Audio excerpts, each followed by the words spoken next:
ले लो, 10 मिनट अलग लो, नहीं ऐसा नहीं हो सकता। जब आप किसी से ज्यादा पैसे लेते हैं तो एक गरीब के साथ आप तफरीक करते हैं। हम ये तफरीक नहीं करते कि खुदा नाराज हो जाए। और मैं यहाँ एक बात दोहराना चाहता हूँ, मूसा बिन नसैर गवर्नर था, जनरल था खालिद बिन वलीद का, और जब वो मक्के की गलियों में उसके गले में तोप पड़ा हुआ था और मांग रहा था, तो वहां से एक बंदा गुजरा, उसने कहा मूसा मैं क्या देख रहा हूं, तू वही जर्नैल था मूसा बिन नसैर? उसने कहा मैं वही हूं। उसने कहा मैं ये क्या देख रहा हूं कि तू तेरे गले में तो का मांगने वाला पड़ा हुआ? उसने कहा खुदा नाराज हो गया। तो डरो उस वक्त से कि खुदा नाराज हो जाए। तो टॉपिक में मैं आता हूं, किसी की दिल आजारी होती है तो हो,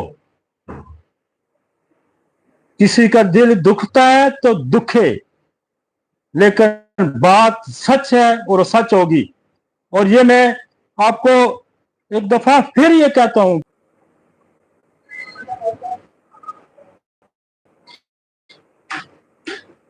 मेरे साथ जो फ्रोजम है वो 206 है। मुजमन अमराज का इलाज करने से पहले यह जांचना निहायत जरूरी है कि मरीज को इससे पहले कहीं कोई जिनसी जरासीमी बीमारी तो नहीं हुई थी। ये सेक्सुअल ट्रांसमिटेड डिजीज की बात कर रहा है, एसटीडी या विलनल डिजीज भी इसको कहते हैं। और एसटीडी बहुत सारी, पहले तो उसने साइकोसिस और सिफिलिस को एसटीडी डिजीज का नाम दिया गया था, लेकिन एसटीडी डिजीज बहुत सारी है। आपकी एड्स एसटीडी डिजीज है, आपका क्लैमेडिया एसटीडी डिजीज है, आपका इकोलाई एसटीडी डिजीज हो सकता है, आपके बेशुमार सेक्सुअल ट्रांसमिटेड डिजीजेज जो हैं वो जो है आपका हेपेटाइटिस बी भी हो सकता है। तो जो बीमारियां सेक्सुअल ट्रांसमिटेड हैं उसको हम कहते हैं विनल डिजीज। तो इसको हमने उर्दू में तर्जुमा यह किया कि जिनसी जरासीमी बीमारियों तो नहीं होती। ये आपने पहले कंफर्म करना। आपके पास जो बड़ा कोई पुराना मरीज आता है तो वो ये कहता है कि पहले उससे पूछे कि तुम्हें कोई ऐसी जिनसी ट्रांसमिटेड डिजीज तो नहीं हुई थी, जैसे वो कहते हैं सुजाक, सुजाक किसको कहते हैं, गोनोरिया को कहते हैं, वो तो नहीं हुआ था। अगर ऐसा तो फिर इलाज सिर्फ इस सिमत में करना होगा। कहने का मकसद है फिर वो अलामात वाली कहानियां नहीं होंगी। आपने इलाज किसका करना है? गोनोरिया का करना होगा। और जब अलामात सिफिलिस की होंगी और गैर मामूली आंचक वाले आबले की बीमारी, ये जिस्म के स्किन की शुरू से डिजीज बनती है, अगर ऐसी कुनत पहले से पाई जाती है और ऐसे मरीज जिनमें सोरा पाया जाता है, तो ये बात ज़हन में रखना चाहिए कि बाद अज़ल कबल,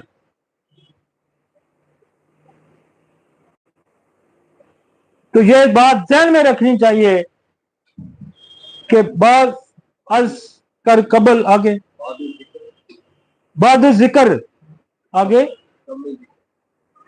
कबल जिक्र, कहां चला गया ऊपर साथ पतीजी की। वो कहते हैं जब सिफिलिस के साथ बुनियादी जो मर्ज का सबब है सोरा, ये जब मिल जाता है तो कॉम्प्लिकेशन हो जाती है।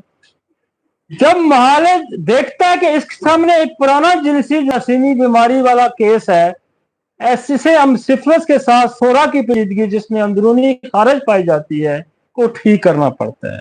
वो कहता है कि फिर सोरा को भी ठीक करें और फिर सिफिलिस को ठीक करें। ये मुजमन अमराज की बुनियादी वजह है। बाद औकात मुजमन अमराज में दोनों म्याज़म, तीसरे म्याज़म साइकोसिस के साथ मिल जाते हैं। अब देखें कि वो कहता है कि बाज दफा दो दो म्याज़म इकट्ठे हो जाते हैं, बाज दफा तीन तीन इकट्ठे हो जाते हैं। ट्यूबरक्लोनियम में बोरक ये लिखता है, अगर आप उसकी रिलेशनशिप पढ़ें तो वो ये कहता है कि ट्यूबरक्लोनियम जो है वो काम नहीं करती। तो मैं क्या करता हूं कि मैं फिर थूजा देता हूं। थूजा इसलिए देता हूं कि जिस बंदे को वैक्सीन लगी होती है उस पर ट्यूबरक्लोनियम भी काम नहीं करती। फिर वो कहता है जब ट्यूबरक्लोनियम काम करते करते रुक जाती है और नहीं काम करती तो फिर मैं सिफिलिनियम देता हूं। फिर वो कहता है कि बाद दफा मिक्स इन्फेक्शन आ जाते हैं तो फिर मैं ट्यूबर के बाद न्यूमोकोक्सिन भी देता हूं, फिर मैं स्टेप्लोकोकस भी देता हूं, फिर मैं स्टेप्टोकोकस भी देता हूं। तो अपने जहनों का अपने अपने दिमागों का बूस्टर जरा बड़ा करें, इसको खोलें। वो एक रेडियो होता है ना, वो एक स्टेशन पकड़ता है, एक रेडियो होता है 2 स्टेशन पकड़ता है, एक टीवी होता है जो एक जगह करो तो ऑन होता है, एक एक बूस्टर बड़ा लगा होता है उसके अंदर, वो 100 स्टेशन पकड़ता है। तो होम्योपैथी वाले को चाहिए कि अपने बूस्टर को छोटा ना रखें, इस बूस्टर को बढ़ाए। उसने एक नजरिया दिया, उसने क्या नजरिया दिया? उसने कहा कि बैक्टीरियोलॉजी की बात है, और बैक्टीरियोलॉजी जो है, वो जो साइकोसिस और सिफिलिस है, ये बैक्टीरिया है। उसने कहा कि ये जो बैक्टीरिया है, इसकी कॉम्प्लिकेशन दुनिया में क्रॉनिक डिजीज, एक नजरिया था भाई। फिर ट्यूबरक्लोसिस आई, फिर कार्सिनोसिस आ गया, फिर स्टेफिलोकोकस आ गया, फिर स्टेप्टोकोकस आ गया, फिर इंट्राकोकस आ गया, फिर इकोलाई आ गया, एच पाइलोरी आ गया, क्लैमिडिया आ गया। वो भाई मेरे, ये उसी की इसको खोल दिया गया है। हमने उस सोच को, उस नजरिए को सही समझा, और जिस नजरिए को हमने सही समझा वो एन एनिमन का ही नजरिया था। और ये जो बदबख्त लोग हैं इस नजरिए को नहीं समझ पाए, क्योंकि इनके बूस्टर छोटे हैं, इनकी सोच छोटी है। इन पे बच्चा, जब वो जो मांगने वाले होते हैं ना, छोटे बच्चे को अगवा करके ले जाते हैं, तो फिर क्या करते हैं, उस पे सर पे लोहे का खोल चढ़ा देते हैं। वो खोल इसलिए चढ़ा देते हैं कि इनके सर, तो ये सर छोटे सर हैं, इन पे लोहे के खोल चढ़े हुए थे, इनके अंदर बूस्टर बड़े छोटे हैं। अपने बूस्टर, हमने दुनिया में मुकाबला करना है एक साइंस का, तो हमने अपने दुनिया में मुकाबला करना है, तो हमने अपने सिस्टम को खोलना है। उस बुनियादी नजरिए को मद्देनजर रख के हमने सिस्टम को खोलना है। तो आज 200-250 से ज्यादा नसोड़ तैयार हो गया है। और एनिमन ने कहा था अपनी जिंदगी में, उसने कहा था कि मेरे पास मसनूई बीमारियां बहुत थोड़ी हैं। मेरे पास जब मसनूई बीमारी दवाई को वो कहता था, तो मेरे पास जब मसनूई बीमारियां ज्यादा हो जाएंगी, मेरे पास क्रूर दवाइयां ज्यादा हो जाएंगी, तो मैं फिर ज्यादा लोगों का इलाज करना। अब ये सारी जिम्मेदारी उसने हम पे डाल दी थी कि मेरे आने वाले लोगों के पास बहुत सारी दवाइयां होंगी और फिर वो ज्यादा लोगों का इलाज करेंगे।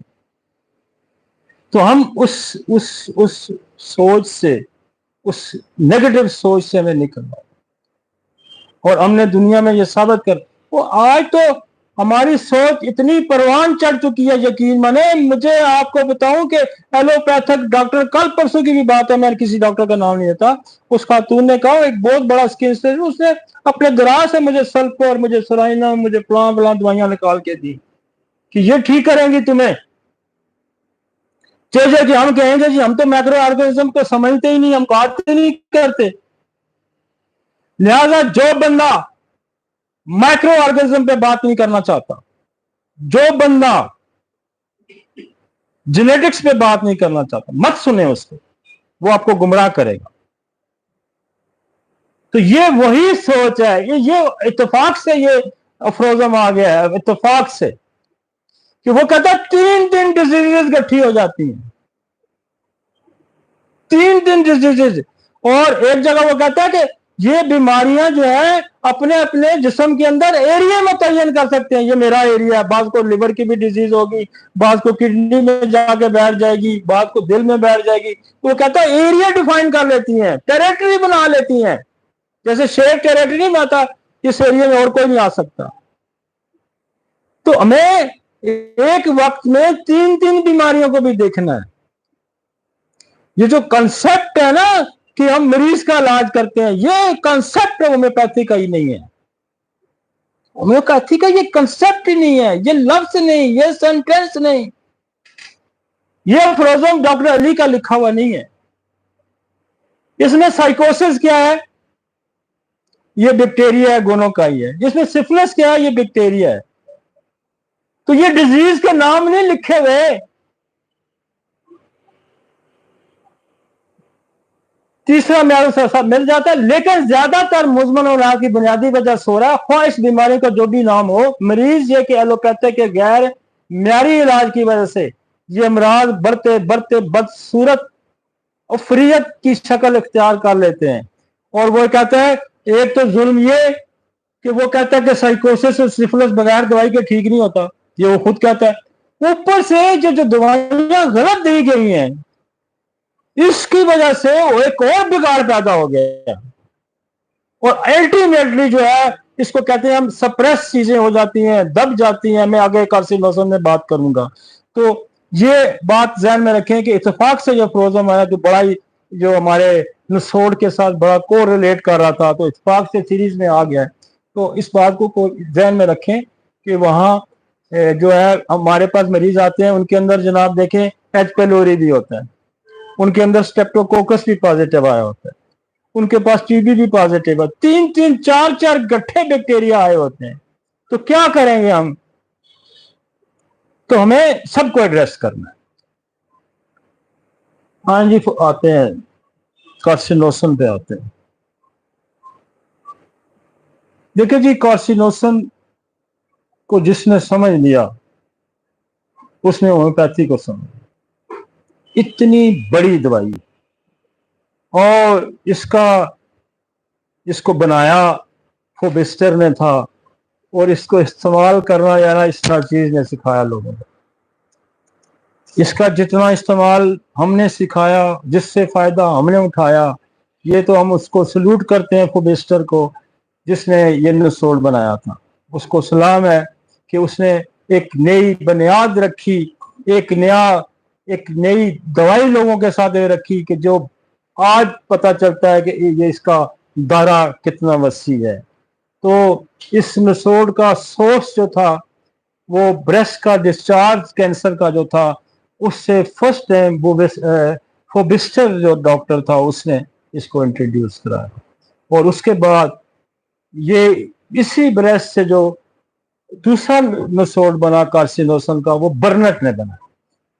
तो ये पहले फोबिस्टर है और उसके बाद बर्नट है। तो इसलिए आपको बताना जरूरी समझता हूँ कि ये जो लोग हमारे पहले हमसे गुजरे हैं, इनका एहतराम, इनका नाम, इनकी इज्जत करना, इनके लिए दुआ करना, ये हम पे फर्ज है, ये हम पे लाजम है कि हम अपने जिससे हम सीखते हैं, जिससे हमें समझते हैं कि उसकी इज्जत करना, उसका एहतराम करना हम पे लाजम है। और फिर खुदा जो ऊपर देख रहा होता है आपको और अनायतें करता है। और वो लोग जो आपको किसी से सीखे हुए बंदे से जब अपना कद उससे ऊपर करने की कोशिश करते हैं तो खुदा गवाह यूं दबोचता है उसको, क्योंकि खुदा नेचर के खिलाफ जाने वाले को बड़ा रोकता है। क्योंकि ये इल्म किसने दिया?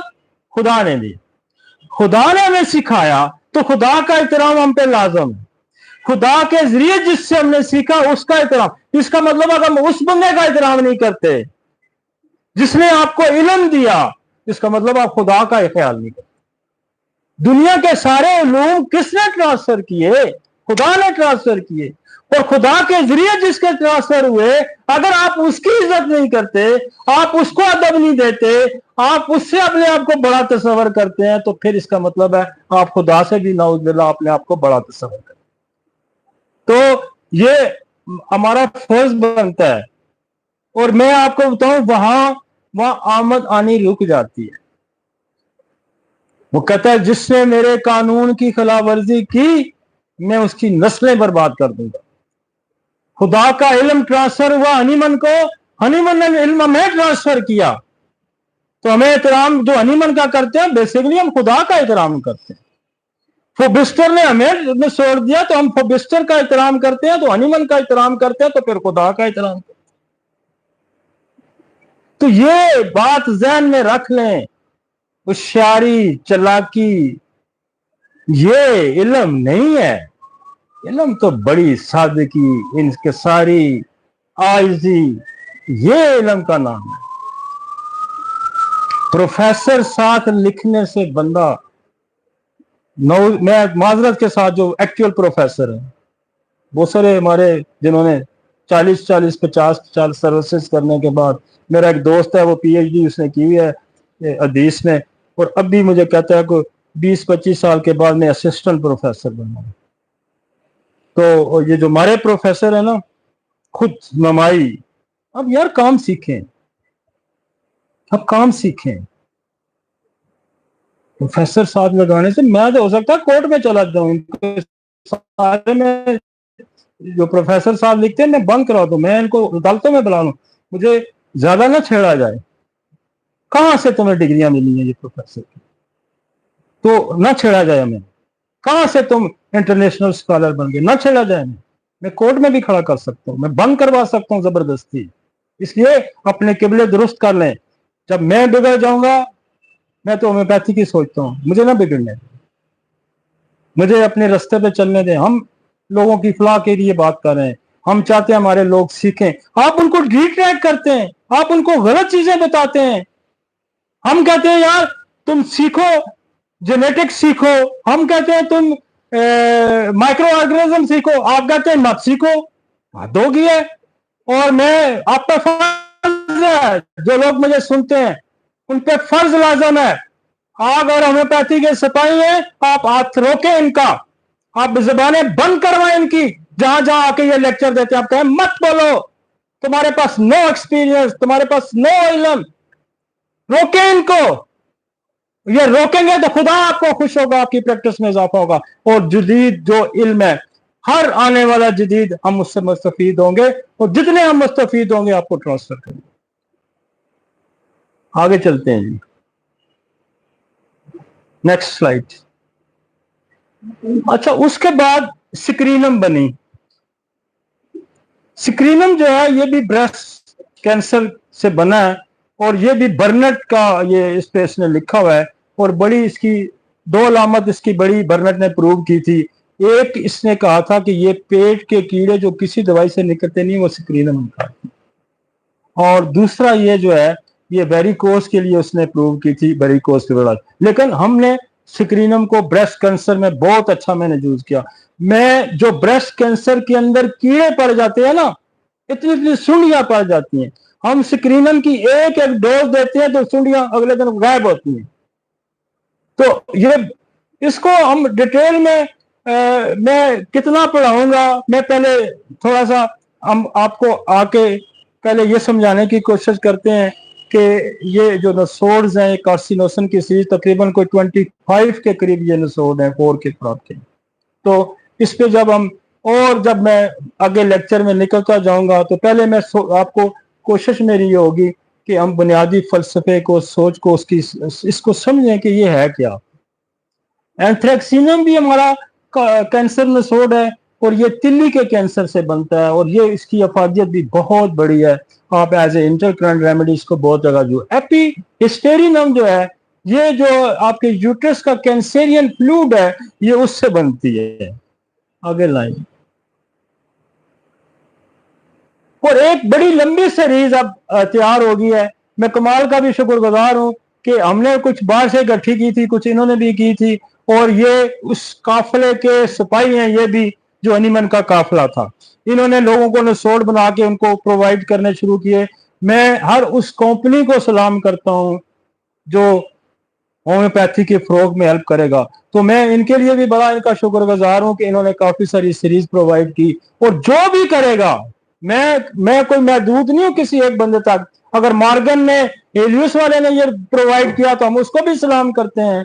कोई और बनाएगा मेरे मुल्क का, हम उसको भी सलाम करेंगे। उसकी वजह यह है कि जब आप बाहर से चीजें लेके आते हैं, जो दवाई यहाँ 200 की मिलती है, बाहर वो 3000 की, 2500 की मिलती है।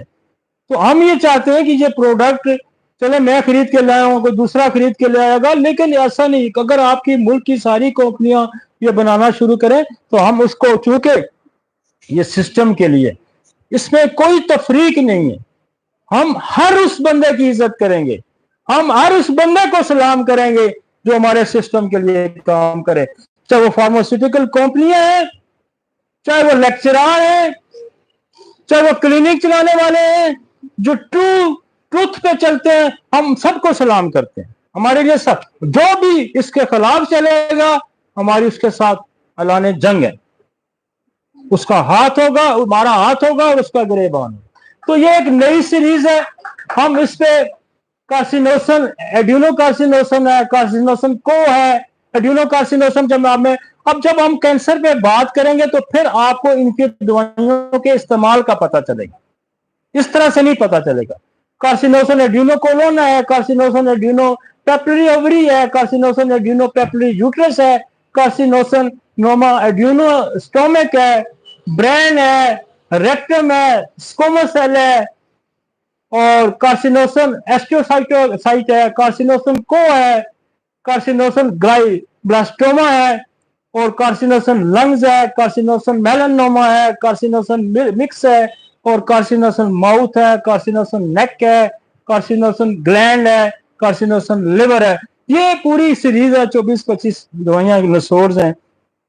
पहले तो देखें हम एक कार्सिनोसन पे काम चला रहे और उस कार्सिनोसन ने भी बेतहाशा काम किया था। अब आपके पास 24 और वेपन है इस नसोर्स के यार, तो हम तो दुनिया में तहलका मचा सकते हैं अगर हम इसको समझें। हम दुनिया में रेवोल्यूशन बर्पा कर सकते हैं अगर हम इसको समझें। एक कार्सिनोसन की फैमिली को समझने का मतलब है आप बहुत बड़ी डिजीज को समझ रहे हैं। तो लेट्स आते हैं कार्सिनोसन के इस्तेमाल से पहले मैं ये चाहूंगा कि मैं आपको कैंसर बताऊं कि कैंसर होता क्या है। जब आप कैंसर को समझेंगे तो फिर आपको अंदाजा होगा कि हम कार्सिनोसन की कौन सा कार्सिनोसन कहां इस्तेमाल करेंगे। ठीक है जी, लेट्स कम टू। अब हिस्ट्री में यह कहा गया लफ्ज कार्सिनोसन कहां से आया, कैंसर का लफ्ज कहां से आया। Carcinosin is a cancer nosode. To understand carcinoma, it is necessary to know what is the cancer first. हाँ याद है, हिपोक्रेट्स का नाम आपने सुना हुआ है। इसने 640 कबल मसीह हम कहते हैं बिफोर क्रिश्चियनिटी ईस्वी शुरू होने से पहले जो वक्त था उसको हम कहते हैं बीसी, बिफोर क्रिश्चियनिटी। और इसके साथ एडी का भी लफ्ज आता है, वो आता है जब जो यहूदी क्या उसको कहते हैं, ये जो आफ्टर उसके जब जो मूसा यहूद जब का सन शुरू होता है तो हम उसको एडी कहते हैं, और फिर हमारी जो है वो स्टार्ट होती है हिजरी पे। तो तारीख को मतलब हम पढ़ते हैं तो बेशुमार जगह बीसी का लफ्ज यूज होता है, एडी का लफ्ज होता है। तो बीसी का मतलब है बिफोर क्रिश्चियनिटी। तो हिपोक्रेट बिफोर क्रिश्चियनिटी गुजरा और उसने कैंसर पे काम किया। Hippocrates describe the several kind of cancer and referring to them with Greek word carcinos. ये कार्सिनोस का जो लफ्ज है ये इंट्रोड्यूस कराने वाला जो शख्स है वो है हिपोक्रेट्स। तो कैंसर की तारीख आप अंदाजा लगाएंगे कि 222, ये तो ईस्वी सदी चलिए 2000 साल तो ये हो गया, तो इससे 600 पहले लगा लें। ठीक है, उस वक्त इसने कहा कि ये ग्रीक वर्ड था और इसका मतलब था क्रैब या क्रैबी फिश। क्रैब देखे ना, ये केकड़ा वहां होता है जैसे स्कॉर्पियो होता है, क्रैब यू शिकंजा गौर लेना। तो इसकी लफ्जी मतलब ये है कि क्रैब। आगे चलें जी। सिलसोसिस ये भी एक बहुत दुनिया में एक रेवोल्यूशनरी आदमी था और इसने 25 बीसी में, और जब एडी शुरू हो गया उसमें इसके दौरान इसने जो translated carcinos into Latin word cancer also meaning crab. तो इसने भी एक लैटिन जो वर्ड था, ग्रीक का वर्ड था, लैटिन वर्ड था, उसने भी क्रैब कार्सिनोसन का नाम क्रैब को उसने कार्सिनोसन ने। तो ये दो लैंग्वेज का जो ट्रांसलेट थी कैंसर की वो थी क्रैब से उन्होंने कैंसर का लफ्ज इजाद किया। ठीक है जी, तो आके हमें पता होना चाहिए कि इसकी तारीख क्या है कैंसर की। आगे चलते हैं। Cancer is also known as a neoplasia which means new growth. इसको बाद में इसको न्यूप्लेजिया का भी नाम दिया गया। कि एक नई ग्रोथ, एक नॉर्मल जिस्म है और नॉर्मल जिस्म के अंदर कोई अबनॉर्मल जब ग्रोथ आई तो उसने उसको कहा कि ये क्या है, ये न्यूप्लेसिया है। मलिग्नेंट ग्रोथ और tumour resulting from any uncontrolled division of the cell, एक सेल की डिवीजन होती है जो एक साइकिल होता है, जैसे स्किन के साइकिल में मैंने बात की कि महीने बाद टूटता है, 2 महीने बाद टूटता है, जैसे ब्लड के सेल 3 महीने बाद रिसाइकल होते हैं, नए ब्लड के सेल आते हैं, तो ये सेल सारे जो है इनका साइकिल होता है। तो कहता है ये साइकिल जो है ये ओवर प्रोडक्शन शुरू कर देता है, तो फिर हम कहेंगे ये कैंसरियन ग्रोथ शुरू होगी। तो cancer is abnormal mass of the tissue, किसी भी नॉर्मल स्मूथ का ये मसल है मेरा, इसके ऊपर कोई ग्रोथ आ जाती है तो उसको हम ये कहेंगे कि ये अबनॉर्मल ग्रोथ है। फिर हम इसको चेक करेंगे कि ये बिनाइन है या मैलिग्नेंट है, फिर हम उसकी आगे जाके तो फिर करें। तो cancer is abnormal mass of the tissue the growth of which exceed and is uncoordinate with the of the normal tissue, और ये आपके नॉर्मल टिश्यू से। तो पहला सवाल, जब किसी के बंदे के अंदर कोई नई तब्दीली आती है उसकी नॉर्मल ग्रोथ से, वो अपना अल्ट्रासाउंड कराता है तो कहते हैं लिवर, एक नॉर्मल लिवर था, इसके अंदर एक कोई फोड़ा बन गया, इसके अंदर सिस्ट क्रिएट होगी, इसके अंदर ट्यूमर क्रिएट हो गया, आपकी हड्डी पे कोई ग्रोथ आ जाती है, आपके मुंह पे कोई ग्रोथ आ जाती है, आपकी स्किन पे कोई ग्रोथ आ जाती है, आपके जैसे सिस्टम में कोई ग्रोथ आ जाती है, तो आपको कॉन्शियस हो जाना कि ये, अब फिर फर्दर उसकी एनालिसिस करेंगे कि या it is a benign growth और this is a malignant growth. तो ये ग्रोथ का हो जाना कैंसर, ये समझें कि फिर क्या है। आगे चलते हैं। अब मैकेनिज्म क्या है इस ग्रोथ का? खुदा ने तो जो जो आपकी जेनेटिक स्टडी बनाई है, जो आपके, आप देखें कि आपका एक सेल है, सेल का अंदर एक न्यूक्लियस है, एक आउटर लाइन है, एक सेल के अंदर एक न्यूक्लियस है, और उस न्यूक्लियस के बाहर जो होता है वो आपका सारा ब्लड फ्लूइड पड़ा होता है जिसको प्लाज्मा कहते हैं। उसके अंदर एक न्यूक्लियस है, जैसे किले की दीवार है, उस न्यूक्लियस के अंदर एक डीएनए पड़ा हुआ, वो धागे की तरह होता है और इतना बारीक है कि माइक्रोस्कोप के जरिए डीएनए को देखा जाता है। उस डीएनए पे 3.2 बिलियन 30 अरब 20 करोड़ वो स्टेप्स हैं, सीढ़ियां बनी हुई हैं। आप अगर डीएनए का स्ट्रक्चर देखें तो ऐसे जैसे सीढ़ियां होती हैं ऐसे स्टेप्स है। तो 3.2 बिलियन 3 अरब 20 करोड़ वो इसका स्ट्रक्चर है। उसके अंदर 23 क्रोमोसोम है और कोई 30,000 के बहुत जीन्स हैं। अब कैंसर या कोई भी एबनॉर्मलिटी बनती है, हम कैंसर के जीन का डिस्कस करेंगे, लेकिन इन 30,000 जीन पे अगर कोई भी तब्दीली आती है तो आपकी बॉडी का कोई भी फंक्शन खराब हो सकता है। ठीक है, मसलन पैदा होने वाला बच्चे, उसका अगर कान के अंदर जो जीन काम कर रहा है तो उसका कान का सुनने का निजाम ही नहीं डेवलप होगा, तो इसका मतलब है उसके जो डीएनए पे जो कान को कंट्रोल करने वाला जीन है वो या तो उस पर मोटेशन आ गई या बनाएंगे।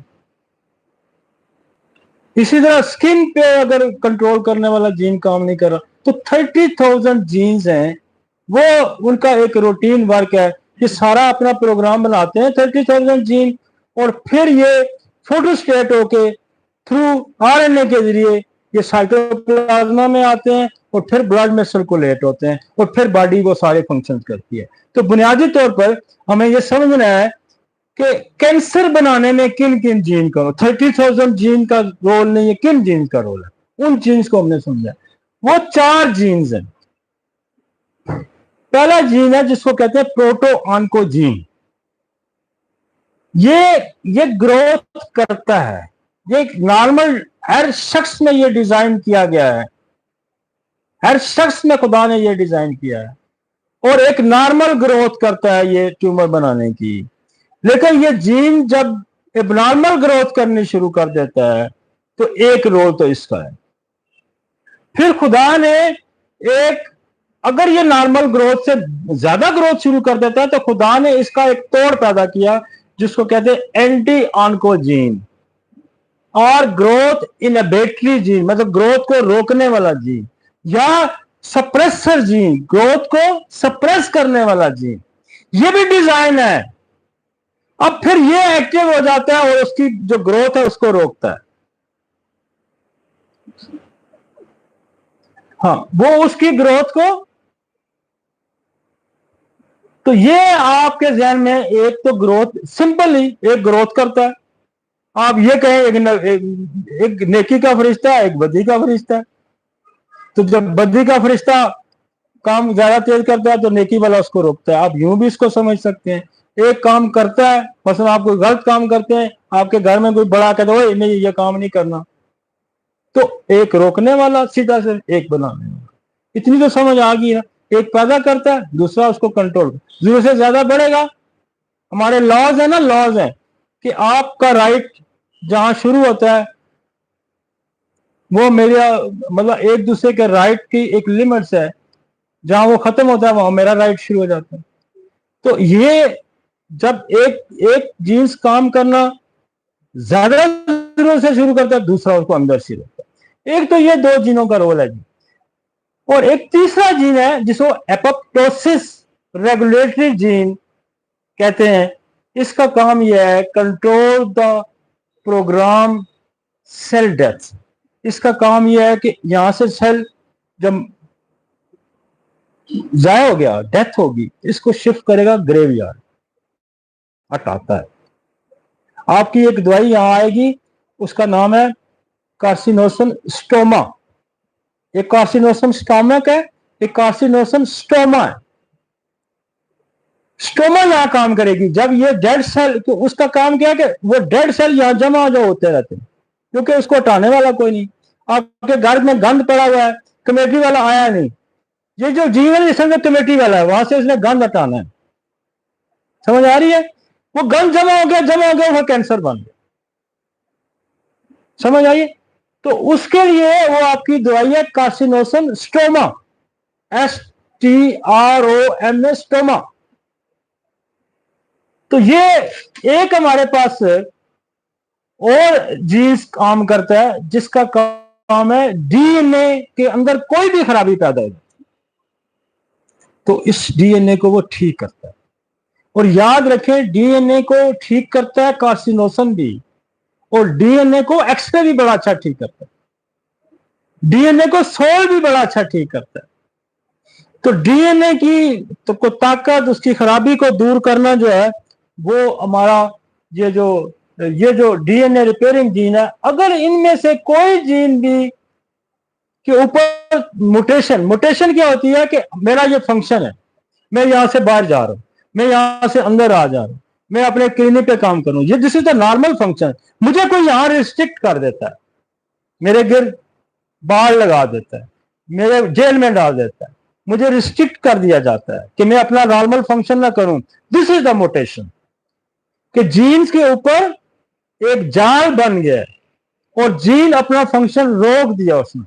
मतलब मैं बड़ा बात आपको समझ आ रही, मैं बड़े उस हर अंदाज से समझाने की कोशिश करूं, और बहुत आसान सा सिंपल सा है। मुझे कल भी एक बंदा कहता आप इतनी आसानी से समझाते हैं, हमें समझ आती। वो डॉक्टर नहीं है, आम बंदे, वो कहते समझ आ जाती। तो ये तो आप थोड़ा, आप एक जीन जो है, ये जीन पे मोटेशन क्या हो जाएगी कि उसके ऊपर, अब ये मोटेशन फिर कई वजूहात की वजह से, ये मोटेशन मसल अगर आप साइकोसिस की पैथोफिजियोलॉजी देखें तो फिर आपको पता चलेगा कि ये स्किन से चलता है और फिर चलते चलते सेल के बाहर जो साइटोप्लाज्म है वहां पहुंच जाता है, और फिर उससे ये टक्कर मारता रहता है, न्यूक्लियस को पकड़ते टक्कर मार मार मार के 25-30 साल ये टक्कर ही मारता रहता है, और फिर न्यूक्लियस के अंदर दाखिल हो जाता है। जब न्यूक्लियस के अंदर दाखिल हो जाएगा तो फिर कोई मोटेशन करेगा, किसी न किसी जीन को रिस्ट्रिक्ट कर देगा। इतनी बात समझ आई जी? मैकेनिज्म समझ आ गया जी कि कैंसर बनाने का बेसिक, और ये हर जगह यही मैकेनिज्म होगा। ब्रेन के अंदर कैंसर बनेगा तो यही मैकेनिज्म होगा, लिवर के अंदर कैंसर बनेगा तो यही मैकेनिज्म होगा, फेफड़ों के ऊपर कैंसर बनेगा तो यही मैकेनिज्म होगा, कोई 4 चीजें आपने याद करनी है और 4 चीजों की खराबी को हमने दूर करना है, और फिर वो आगे जब हम चलते जाएंगे तो फिर इसकी ये तो बेसिक बुनियादी चीज हमें समझ आ जाए कि this is the mechanism of the kid.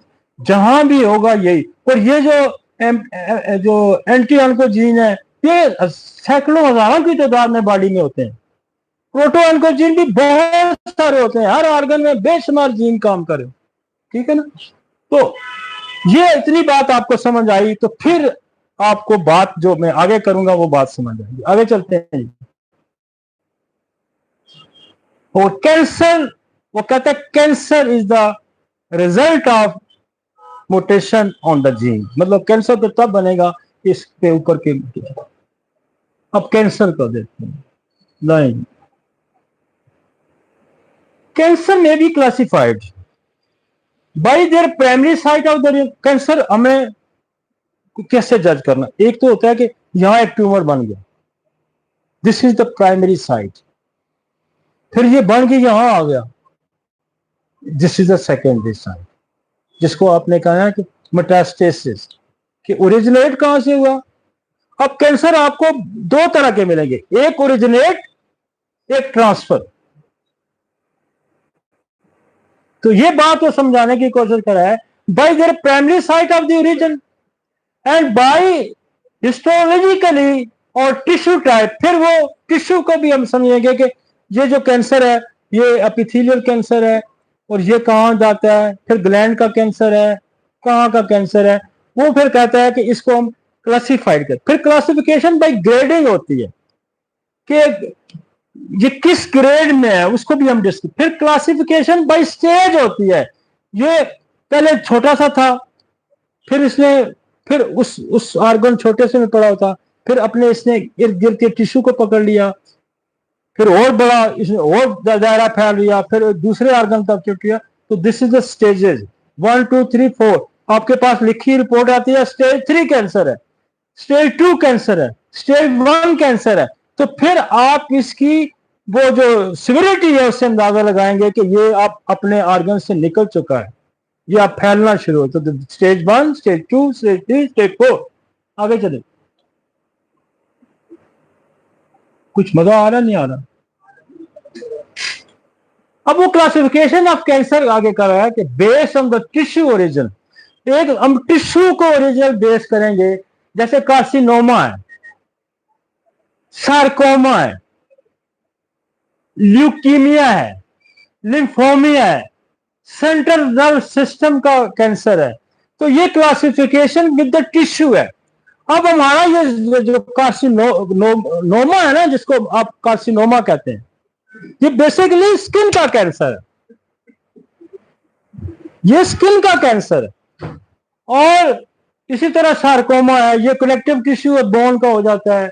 Leukaemia जो होता है वो हमारा ब्लड के बोन मैरो का कैंसर होता है। तो वो ये कह रहा है कि हम क्लासिफिकेशन करते हैं टिश्यू लेवल पे। इसी तरह based on the cell level, germ cell tumour है, ब्लास्टोमा है। इसी तरह based on the degree of the malignancy, benign tumour है, एक बिनाइन सादा ट्यूमर है और एक कैंसर ट्यूमर। आगे चलें और थोड़ा सा इसको मैं क्लियर करता हूं। अब based on the tissue type cancer may be classified into the 6 major category। 6 major category हैं जी कैंसर की, 6। पहली क्या है? कार्सिनोमा है। दूसरी क्या है? सार्कोमा है। तीसरी क्या है? माइलोमा है। चौथी क्या है? ल्यूकीमिया है, लिम्फोमा है और मिक्स टाइप्स है। आपको ये 6 कैटेगरीज है, मेन 6 कैटेगरीज जो कैंसर जिसको हम लेबल करेंगे। जहां आपके पास लिखा होगा कार्सिनोमा तो इसका मतलब है कैंसर, जहां लिखा होगा सार्कोमा इसका मतलब है कैंसर, जहां लिखा होगा माइलोमा इसका मतलब है कैंसर, जहां लिखा होगा ल्यूकीमिया इसका मतलब है कैंसर, जहां लिखा होगा लिम्फोमा इसका मतलब है कैंसर, और फिर मिक्स टाइप्स ऑफ कैंसर। अब आपको थोड़ा सा ये डिस्कस करते हैं what is the carcinoma, what is the sarcoma. आगे आएंगे अगली स्लाइड में। अब कार्सिनोमा क्या है? Carcinoma is the most common type of the cancer, according to 80 to 90%. आप कहेंगे स्किन तो सारी बाहर पड़ी है तो 80-90% ये कैसे हो गया? Carcinoma is the most common type of cancer according to for 80-90% all cancer diagnosis carcinoma form in epithelial tissue. अब ये जो हमारी लेयर है, this is the epithelial tissue, और ये लेयर एक्सटर्नल भी है और ये लेयर एक्सटर्नल। आपके जितने ऑर्गन्स हैं, आपके जितने ऑर्गन्स हैं, आपका हार्ट, उसकी कवरिंग लेयर किससे है? एपिथेलियल। आपका लंग्स, उसकी कवरिंग लेयर किसकी है? एपिथेलियल की। आपकी जो म्यूकस पूरी, आपकी डाइजेस्टिव कैनाल जो पूरी है, उसकी लेयर किसकी है? अच्छा, आपके गुर्दों के ऊपर कवरिंग किसकी है? एपिथेलियल की। तो ये अब देखें, that the your organ internal passage in the your body and your skin, ये सारी यही लेयर है। तो जब आप पढ़ेंगे ना कार्सिनोसन मेलानोमा को, तो फिर आपको जब उसका इस्तेमाल करेंगे तो फिर आप इस कार्सिनोमा को समझेंगे। आगे समझ? लोग पूछते हैं हम कार्सिनोमा मेलानोमा कहां इस्तेमाल करेंगे, तो उसको क्या समझना पड़ेगा? उसको कार्सिनोमा समझना पड़ेगा। तो carcinoma is the most common, और ये सबसे बड़ा कैंसर है बॉडी के अंदर। कि ये जो आपकी एपिथेलियल लेयर है, ये कहां कहां नहीं है, ये तो पूरी बॉडी की कवरिंग लेयर सारी यही बनाती है। हार्ट की, फेफड़ों की, गुर्दे की, यूट्रस की, हर जगह ये कवरिंग लेयर। इसका मतलब है कि आपको कार्सिनोमा मेलानोमा को ज्यादा समझना पड़ेगा। आप समझ? तो जहां आपका एपिथेलियल कैंसर आएगा तो फिर कार्सिनोमा मेलानोमा। वो कहता है carcinoma appear as the tumor that may be formed on your skin or in your lungs, breast, prostate, colon, kidney, pancreas and etc. अब बात समझ आएगी कि इसका मतलब है कि कार्सिनोमा जो मेलानोमा बना है, जिनोसोल बना है, इसका फंक्शन बहुत ज्यादा है। और हमारे लोगों को कार्सिनोमा मेलानोमा का फंक्शन ही नहीं पता। आज समझ लग रही है कि आपने कार्सिनोमा मेलानोमा कहां इस्तेमाल करना। फेफड़ों के ऊपर भी कैंसर बनता है, लिवर के ऊपर बनता है। तो आपको इसको जब हिस्टोपैथोलॉजी कराते हैं तो उसमें लिखा आएगा, उस पर लिखा आएगा कार्सिनोमा ऑफ लिवर, उस पर लिखा हुआ कार्सिनोमा ऑफ द स्टोमक। जब ये लिखा आएगा तो यह समझें कि ये स्किन का कैंसर फैल के वहां पहुंचा है। जब लिखा होगा कार्सिनोमा, तो फिर क्या होगा? एपिथेलियल के साथ ग्लैंड टिश्यू इन्वॉल्व हो गए, फिर और बढ़ गया। फिर जहां एड्यूनोकार्सिनोमा आएगा तो फिर कौन सी दवाई इस्तेमाल होगी? कार्सिनोसन एड्यूनम। समझ आ रही है जी? थोड़े सवालों का जवाब मैं दे रहा हूं लोगों को। मजा आ रहा है ना कि आपके पास इतनी फौज इकट्ठी होगी है कार्सिनोसन की, तो आपने कहां कहां इस्तेमाल करनी है। और मैं बड़ा सिंप्लीफाई करके बता रहा हूं। आपके पास टेस्ट आएगा, जैसे मैंने कहा था ना कि नसोल को इस्तेमाल करने का क्या तरीका है, तो मैंने कहा था आप वो कराएं, कल्चर कराएं। अब कैंसर के इस्तेमाल को, कार्सिनोसन के इस्तेमाल का करने का तरीका कि आपको हिस्टोपैथोलॉजी की, और हिस्टोपैथोलॉजी आपको मैक्सिमम 90% से अबव लोग आपके पास करा के आए होते हैं, उनके पास रिपोर्ट मौजूद होती है। आपने वो रिपोर्ट पढ़नी है तो उस पर देखना है कि कौन सा कैंसर इसने लिखा है। जब उसने खाली कार्सिनोमा लिखा है तो इट्स मीन कि this is the epithelial cancer, और चाहे वो कहां भी डेवलप होता है, चाहे वो उसने लिखा कार्सिनोमा ऑफ द लिवर, तो इसका मतलब ये ले रहा है आपकी। समझ आ रही है? जरूरी है कि वो स्किन का कैंसर हो।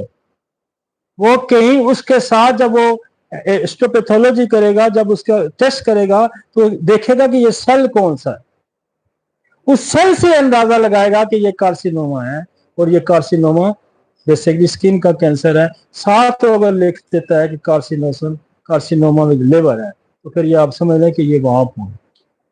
ठीक हो गया जी, इतनी बात क्लियर होगी। नेक्स्ट, अब वो कहते हैं, मैं एक फिर हम इसको समझाते हैं। Epithelial surface, epithelium, surface of epithelium, इसका जो कैंसर बनेगा इसको हम कहेंगे कार्सिनोमा। ठीक हो गया जी। अब हमारे कनेक्टिव टिश्यू है, कनेक्टिव टिश्यू जो है, जैसे ये बोन है, ये बोन के साथ आपके लिगामेंट्स हैं, ठीक है। तो this is the connective tissue, इसको फेब्रोस कहते हैं। और इससे जो कैंसर बनेगा इसको कहते हैं फेब्रोसार्कोमा। तो ये कनेक्टिव टिश्यू, जहां जहां जोड़ आपसे एक से जुड़ता है वहां कनेक्टिव टिश्यू है। समझ आ गई जी। मतलब कहते हैं यहां टिश्यू डेवलप हो गया हो कैंसर, जहां जहां अपना कनेक्टिव मसल और बोन के साथ जो जोड़ है इसको कहते हैं कनेक्टिव टिश्यू। वहां जो ट्यूमर बनेगा इसको कहेंगे फेब्रोसार्कोमा। समझ आ रही है जी। अब इसके नीचे वो यही कनेक्टिव टिश्यू आगे बोन भी आ गई, तो बोन का जो कैंसर बनेगा उसको कहेंगे ऑस्टियोसार्कोमा। तो यहां कौन सी दवाई इस्तेमाल होगी? कार्सिनोसन ऑस्टियो, और कार्सिनोसन ऑस्टियो कनेक्टिव टिश्यू पे भी काम करती है, फेब्रोसिस पे भी। तो ये आपने उठा के आप इसको भूल जाएं, आप कार्सिनोसन जो जो मेलानोमा इसको आप भूल जाएं, आप फिर इस कनेक्टिव पे माना है। ठीक है जी। आपने फिर ऑस्टियो कार्सिनोसन ऑस्टियो आपने यूज करना। ठीक है जी। अब स्मूथ जो मसल है हमारा, ये स्मूथ मसल है, अब इसके अंदर स्टेटेड मसल्स है या फैट्स है, इसके अंदर जो बनता है इसको ल्यूमायोसार्कोमा कहेंगे और रेब्डोमायोसार्कोमा कहेंगे।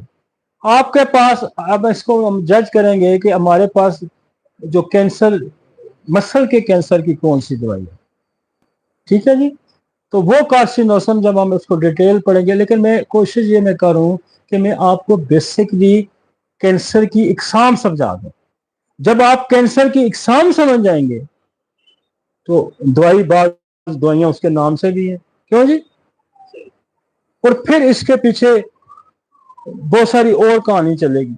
मसलन स्किन का कैंसर है, तो स्किन के कैंसर की बुनियादी दवाइयां भी आपको खुदा ने उसमें दी हुई है, मिनरल में दी हुई है, प्लांट में दी हुई है। जैसे स्किन कैंसर में काली सल्फ बहुत बड़ी दवाई है, स्किन कैंसर में आपके पास थूजा बहुत बड़ी दवाई है, स्किन कैंसर में आपके पास जिकोरेटी है। तो ये कार्सिनोसन जो है ये मदर ऑफ भी है उसका मेडिसिन, कि कोई दवाई जब स्टेजेस में गुजारेगी तो फिर एंड कार्सिनोसन पे जाएगी।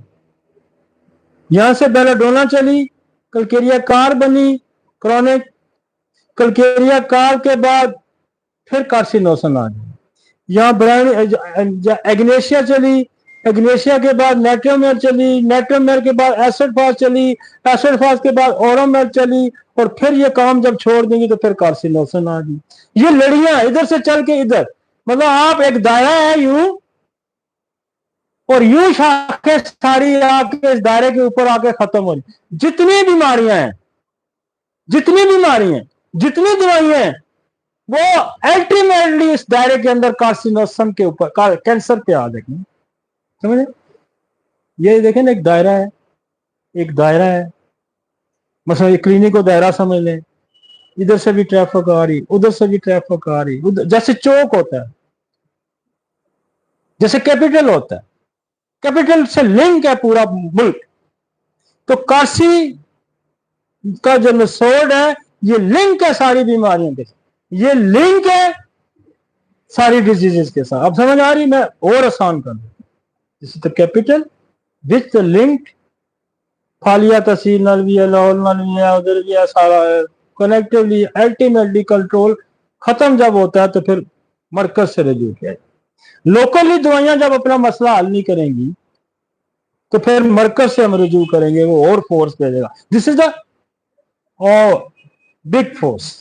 आप कार्सिनोसन को समझेंगे, बिग फोर्स मतलब मैं ये आपको समझा दिया कि ये एक सूरज है, उसके सारे शुआएं यहां निकलेंगी और अल्टीमेटली हर दवाई, चाहे वो आप अगर साइना को देखेंगे, आप मेडोरिनम को देखेंगे, उसके अंदर भी कार्सिनोसन की सिम्टम होती है।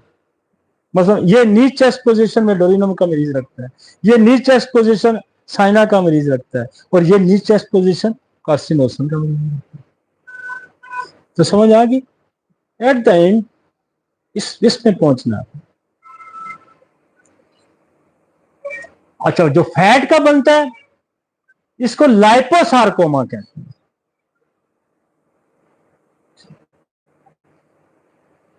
इधर यार कुछ इधर आ जाओ। जो फैट्स का बनता है इसको क्या कहेंगे? ये भी कनेक्टिव टिश्यू है। ये कनेक्टिव टिश्यू की कैटेगरीज आ गई हैं, फेब्रोस, बोन, स्मूथ मसल और फैट। इसको कहेंगे लाइपोसार्कोमा। इसको क्या कहेंगे? लाइपोसार्कोमा। अब एक लिम्फाइड है, लिम्फाइड ये सेल है, और ये कहां जनरेट होता है? बोन मैरो बनाती है। अब ये ब्लड के अंदर आ गया। बोन मैरो क्या बनाता है? आप सारा ब्लड जो बनता है सारा बोन मैरो बनाता है। तो बोन मैरो के अंदर जो लिम्फोइड के अंदर अगर प्रॉब्लम पैदा हो जाता है तो ये हाइपर हो जाता है, और इससे व्हाइट ब्लड सेल जो ज्यादा बनने शुरू होते हैं, this is called the leukaemia. तो ये कहां खराबी हुई? लिम्फाइड के अंदर हुई। लिम्फाइड कहां पाया जाता है? ये बोन मैरो के अंदर पाया जाता है, और बोन मैरो के अंदर लिम्फाइड पाया जाता है। और इसी के अंदर जो एक और है Hodgkin and non Hodgkin lymphoma. आपका एक कैंसर जो है वो जो उसको कहते हैं ना, ये एक कार्सिनोसन की एक, आगे मैं आऊंगा तो पढ़ाऊंगा, एक एक नसोड इसका भी बना हुआ है कार्सिनोसन का। अब ये ब्लड के अंदर सारे प्रॉब्लम है। प्लाज्मा सेल, प्लाज्मा जो है हमारा, जो ब्लड के अंदर प्लाज्मा होता है, उसके अंदर जो कैंसर बनता है, इस सेल्स की प्रोफिलेशन है, वो कहते हैं मल्टीपल माइलोमा। तो कार्सिनोसन माइलोमा जो होगी वो यहां काम करेगी। जैसे स्किन में कार्सिनोसन मेलानोमा, 80-90% मेलानोमा काम करेगी। तो ये आपके पास हिस्टोपैथोलॉजिकली जब टेस्ट आके आए होते हैं तो आपको वो लिखा होता है कि this is the carcinoma, this is the adeno carcinoma. Carcinoma skin हो गया, एडिनो जब ग्लैंड के साथ स्किन मिल गई तो एडिनो हो गया, और ये इसका नसोड आपके पास मौजूद है। इसी तरह फेब्रोसार्कोमा ऑस्टियो के साथ जब वो हड्डी वाला होगा तो ऑस्टियोसार्कोमा हो जाएगा, मसल का होगा तो लियोमायोसार्कोमा हो जाएगा, इसी तरह लाइपोसार्कोमा हो जाएगा। तो बोन मैरो के अंदर जब तब्दीली आएगी आपके ब्लड के अंदर तो उसको हम कहेंगे ल्यूकीमिया, हिचकिन एंड नॉन हिचकिन लिम्फोमा, या हम उसको कहते हैं मल्टीपल माइलोमा। तो मल्टीपल माइलोमा जो आएगा, हिचकिन आएगा, ल्यूकीमिया आएगा, तो इसका मतलब है ये ब्लड कैंसर है। समझ आ गई जी? अब हमारे पास एक और कैंसर आता है जिसको नर्व के ऊपर कैंसर, न्यूरल नर्व सिस्टम का हुआ कैंसर है, इसको ग्लाइयल भी कहते हैं।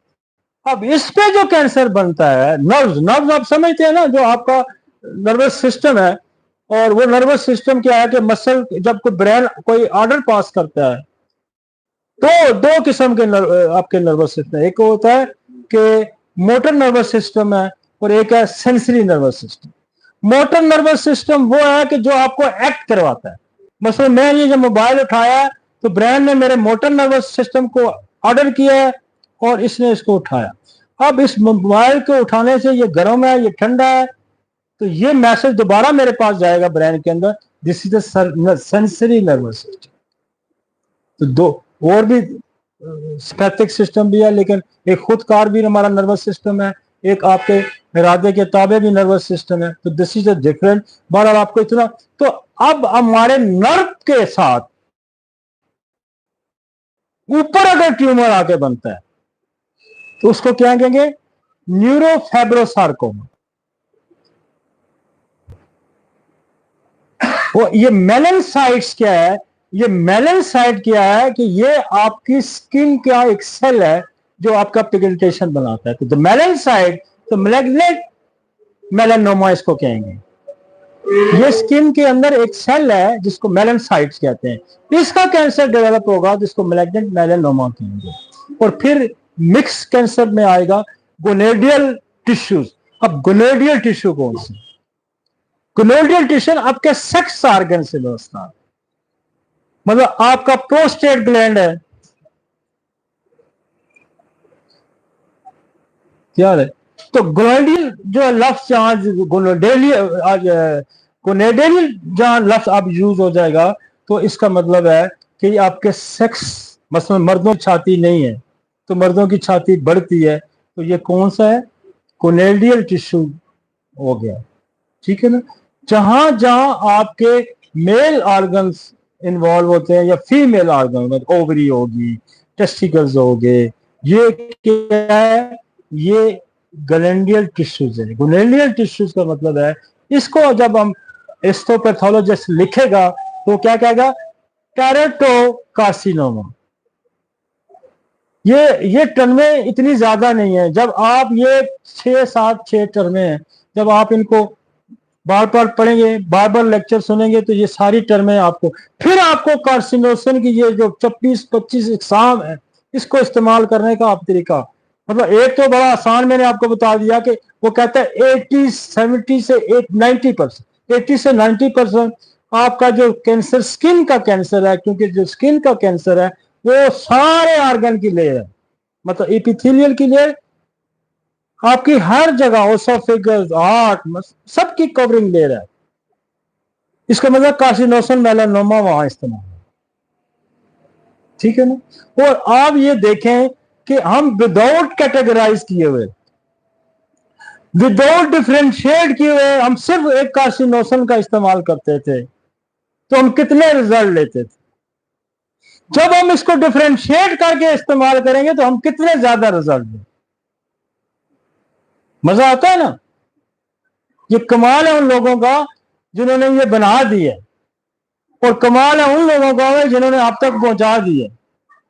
तो मेरा तो इतना ही कमाल है कि मैंने ये इल्म आप तक पहुंचाया, और ये मेरा फर्ज था, जो मुझे ये सोच थी मेरी कि मैं जिस तरह से सिस्टम को समझता हूं मैं उस तरह से आपको ट्रांसफर करूं। ठीक है ना जी? और इस ट्रांसफर करने का मुझे एक फायदा होगा, इस ट्रांसफर करने का मेरे फायदा कि मेरे लोगों के क्लिनिक चलेंगे, और मेरे क्लिनिक चलेंगे तो रेवोल्यूशन आएगा। तो यहाँ तो नजर आएगा, जब जिगर पे चढ़ा होगा हम क्लिनिकली कैसे, क्लिनिकली हम उसके तरीके दो हैं। एक तो आपको आसानी से अल्ट्रासाउंड में पता चल जाता है, एक आप स्कैन करवाते हैं उससे आपको पता चल जाता है।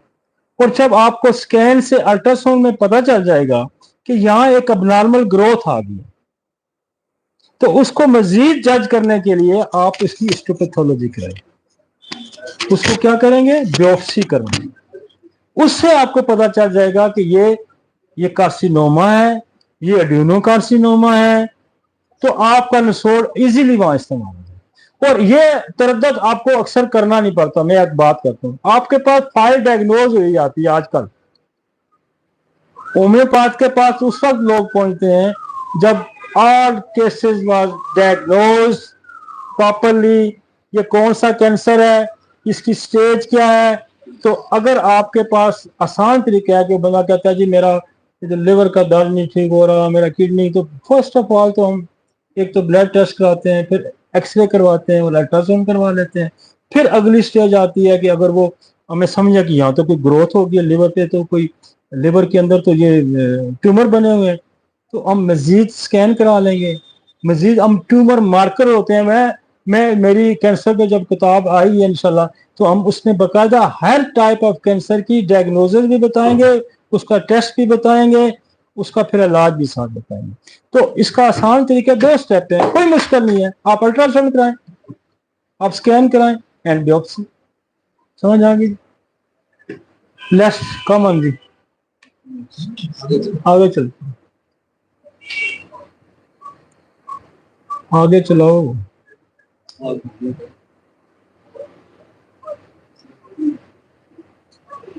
अब यहां आ गया।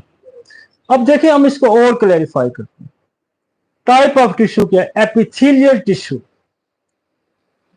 अब आपको वो कह रहा है कि जो एपिथेलियल टिश्यू है ये लाइनिंग है। एपिथेलियल लाइनिंग क्या है? पूरे बॉडी के एक्सटर्नल लाइनिंग है और तमाम ऑर्गन के ऊपर लाइनिंग है। आगे भी मैं बता चुका हूं, लिवर के ऊपर जो कवरेज है इसकी है, हार्ट के ऊपर इसकी है, ओसोफेगस पे इसकी है। जितने भी आपके ऑर्गन्स हैं उनको एपिथेलियल लेयर कवर करती है। और ये अगर बिनाइन है तो इसको हम कहते हैं पेप्लाइलोमा। अगर बिनाइन, ये भी डायग्नोसिस आएगी। उसने लिखा होगा, आपने हिस्टोपैथोलॉजी कराई, उसने कहा ये पेप्लोमा है, इसका मतलब है ये बिनाइन है। अगर उसने लिखा हुआ कार्सिनोमा तो ये कैंसर। कार्सिनोसम जो है ना 80 और 90% यही है। Carcin, what is a carcinosin? Carcinoma, carcinoma is skin cancer. इतना याद रखिए, कार्सिनोमा स्किन कैंसर, और स्किन हमारी सारे ऑर्गन को इसमें लपेटा हुआ है। तो ये कार्सिनोमा जब आपके पास आएगा तो आप ये समझ लें कि फिर हमने क्या करना है कि as a intercurrent remedy, as a treatment, as a prophylactic, हमने एज ए आपने कार्सिनोसम जो आपके पास मेलानोमा है उसका इस्तेमाल। और सबसे ज्यादा कैंसर कार्सिनोसम मेलानोमा। समझ आ गई? अब हमारे पास आ गया जी ग्लैंड एंड ल्यूब्यूल्स। अब ये जब ये एपिथेलियल ग्लैंड ल्यूब्यूल्स के साथ मिलेगा तो वो जो ग्रोथ करेगा उसकी जो जो नॉर्मल ग्रोथ है उसको कहेंगे एडिनोमा। लेकिन जब वो मैलिग्नेंट हो जाएगी, कैंसर में शिफ्ट करेगा, अब ये दो चीजें मिल गई हैं। एक तो आपकी स्किन मिल गई है और एक आपका ग्लैंड। आपके ग्लैंड देखो कहां कहां, आपका ये ग्लैंड, आपका पिट्यूटरी ग्लैंड, आपका थायराइड ग्लैंड, आपका टेस्टी ग्लैंड, कितने ग्लैंड हैं? अड्रीनल ग्लैंड, जहां जहां ग्लैंड, वहां जब स्किन मिक्स होके वहां जो कंबाइन करके बनाएगा उसको कहेंगे। और ये कैंसर भी बहुत मिलता है एडिनोकार्सिनोमा। आपके पास अक्सर डायग्नोज हुई बात आती है एडिनोकार्सिनोमा। तो एडिनोकार्सिनोमा का मतलब है कि स्किन भी साथ मिल गई है और हम इसमें जो मेडिसिन इस्तेमाल के कार्सिनोसम एडोनिन है ना आपके पास, तो वहां हम इसको एडिनोकार्सिनोमा जो है इस पे जो कैंसर का जो नसोड है आपको कार्सिनोसम एड्यूना या वो आप इस्तेमाल कराएंगे। और इसको अगर कहीं हमें फेलियर मिलता है तो हम इसको दोनों को भी इस्तेमाल कर सकते। फिर भी हमें इसको फिरता तो हमारे पास एक सेपरेट भी दवाई है जिसको कहते हैं कार्सिनोसम ग्लैंड।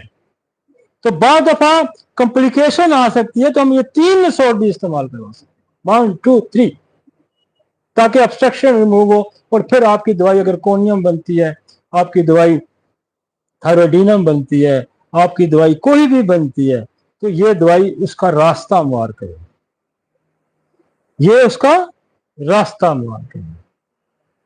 अब कनेक्टिव टिश्यू है, मसल कनेक्टिव टिश्यू आ गया। और ये कनेक्टिव टिश्यू का जो होगा इसको हम कहेंगे fibroma. Fibroma is a normal growth. Connective tissue के बारे में आपको मैं पहले समझा चुका हूं कि कनेक्टिव टिश्यू जो दो चीजों को जोड़ता है, बोन्स और मसल, उसके दरमियान जो कनेक्टिव है, that is the connective tissue. वहां ग्रोथ होती है तो उसको कहते हैं फाइब्रोसार्कोमा। ठीक हो गया जी। और इसके साथ नीचे जो कहते हैं कि डेंस कनेक्टिव टिश्यू फाइब्रोमा, और इसके साथ कार्टिलेज आती है। आपको कार्टिलेज का पता है, जो जो हड्डी के साथ जुड़ी होती है, जिसको पठवारी में मुड़करी हड्डी भी कहते हैं, कार्टिलेज है। कार्टिलेज, ये कार्टिलेज बोन है। ये आपके जॉइंट के साथ कार्टिलेज जुड़ी होती है। ये एक कुशन होता है बिटवीन द मसल्स एंड इसके अंदर लचक होती है, तो इसको कहते हैं कार्टिलेज बोन, लचक। आपके बोन हार्ड होती है, हार्ड बोन के साथ एक कुशन उसको दिया जाता है। जैसे आप सख्त सीट है तो आप कुशन रखते हैं, दिस इज द कार्टिलेज। आप ये समझे कुशन है, ये कुशनिंग। वो कहता है कि इस पे जो बनेगा वो कोलेरोमा बनेगा, तो इसका जो कैंसर बनेगा वो कोलेरोसार्कोमा बनेगा। समझ आ गया?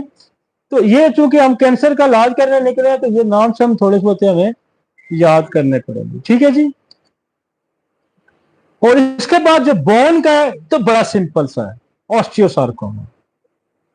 बोन ऑस्टियोमा बनेगा अगर कोई नॉर्मल ग्रोथ होती है, अगर वो मैलिग्नेंट है तो उसको कहेंगे ऑस्टियोसार्कोमा। आपके पास एक कार्सिनोसर ऑस्टियो है, मैं उसको जोड़ों के दर्द में भी हम इस्तेमाल करते हैं, और जो हड्डी के ऊपर जो सार्कोमे बनते हैं उस पे आप एज ए इंटरकरेंट रेमेडी उसका इस्तेमाल करेंगे। ठीक हो गया जी। मतलब मैं साथ साथ आपको बीमारियां पढ़ा रहा हूं, मैं साथ साथ आपको नसोड़ भी पढ़ा रहा हूं कि यहां ये नसोड़ इस्तेमाल करें। ठीक है जी। स्केलेटल मसल का हमने पहले भी कहा था, वो है रेब्डोमायोमा, ये एक नॉर्मल है, और रेब्डोमायोमा सार्कोमा जब लग जाएगा तो समझे, जहां जहां सार्कोमा लगता जाएगा वो समझे कैंसर है, और सार्कोमा से पहले वाला हिस्सा जब लगता जाएगा तो समझे बिनाइन है। मतलब अंडरस्टैंडिंग जी है इसीलिए कि जहां सार्कोमे लगते जाएंगे ये उस टिश्यू का कैंसर होगा। अब आ गया न्यूरोनल टिश्यू, ग्लाइयल टिश्यू। ये कौन सा है? ये आपका नर्व्स का टिश्यू है। नर्व, हम इसको टिश्यू इसलिए कहते हैं कि ये नर्व सेल मिलकर एक टिश्यू, एपिथेलियल सेल मिलकर एक बड़ा टिश्यू बना, तो एपिथेलियल टिश्यू हम इसको कहते हैं कि पूरी टिश्यू। इसी तरह नर्व्स का टिश्यू होता है। अब यहां जो बनता है सिंपल है, आपके अक्सर बच्चों में आता है ब्रेन में ग्लायोमा, या नर्व पे कहीं ग्लायोमा।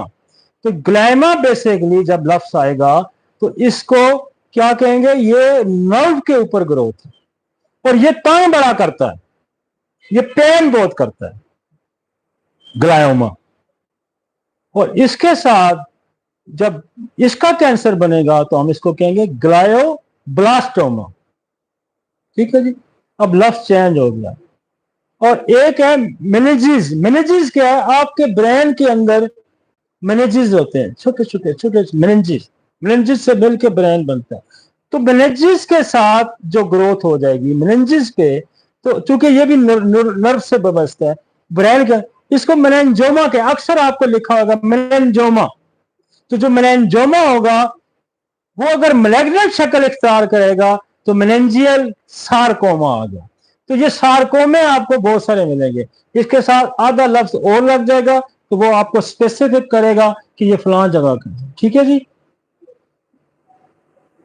कार्सिनोसन सोर्स आप पढ़ रहे हैं, और कार्सिनोसन सोर्स को अप्लाई करने के लिए आपको कैंसर को समझना। ठीक है जी। आगे चलते हैं। एडिनो का उर्दू तर्जुमा क्या है? उर्दू लिम्फावी। Lymph gland. हाँ, लिम्फावी। कौन समझ आई? ग्लैंड, गुदूद। गुदूद। हाँ, गुदूद। लिम्फेटिक और गुदूद। गुदूद वो होती है कि जो अपनी एक सिक्रेशन क्रिएट करती है, जैसे टेस्टिकल अपनी सिक्रेशन देता है, थायराइड अपनी सिक्रेशन देता है, एड्रिनल ग्लैंड अपनी सिक्रेशन देता है, मेमोरी ग्लैंड अपनी सिक्रेशन देता है, पिट्यूटरी ग्लैंड अपनी सिक्रेशन देता है। ये ग्लैंड सेंटर है मुख्तलिफ सिक्रेशन के, इसको हम कहेंगे ग्लैंड। और ग्लैंड जब मिलेगा टिश्यू के साथ मिक्स हो जाएगा तो इसको हम कहेंगे एडिनोकार्सिनोमा। जब आप एडिनो स्टमक बोलेंगे तो इसका मतलब है कि स्टमक की एपिथेलियल लेयर और वहां ग्लैंड जो पड़े हुए हैं वो मिलके तो एडिनोकार्सिनोमा बना। अब समझ आ गई? समझ आ गई। जो दो मिल गए, जहां जहां एडिनोकार्सिनोमा स्टमक आएगा, लिवर आएगा, इसका मतलब साथ ग्लैंड मिक्स हो गए। सिर्फ कार्सिनोमा आएगा तो इसका मतलब सिर्फ How is the carcinoma classified by spread? ये फैलता कैसे? As the carcinoma cells grow and multiply, they form solid mass होता है called tumor, इसको पहले tumor कहते हैं, and cancer cells can break away from the tumor and spread to the other part of।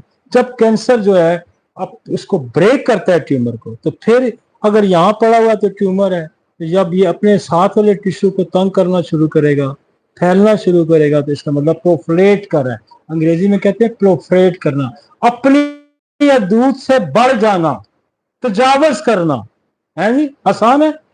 तजावज करना, आपकी ये सीट है और आपने 2 सीटें मान ली, तो आपने हदूद को तजावज करना।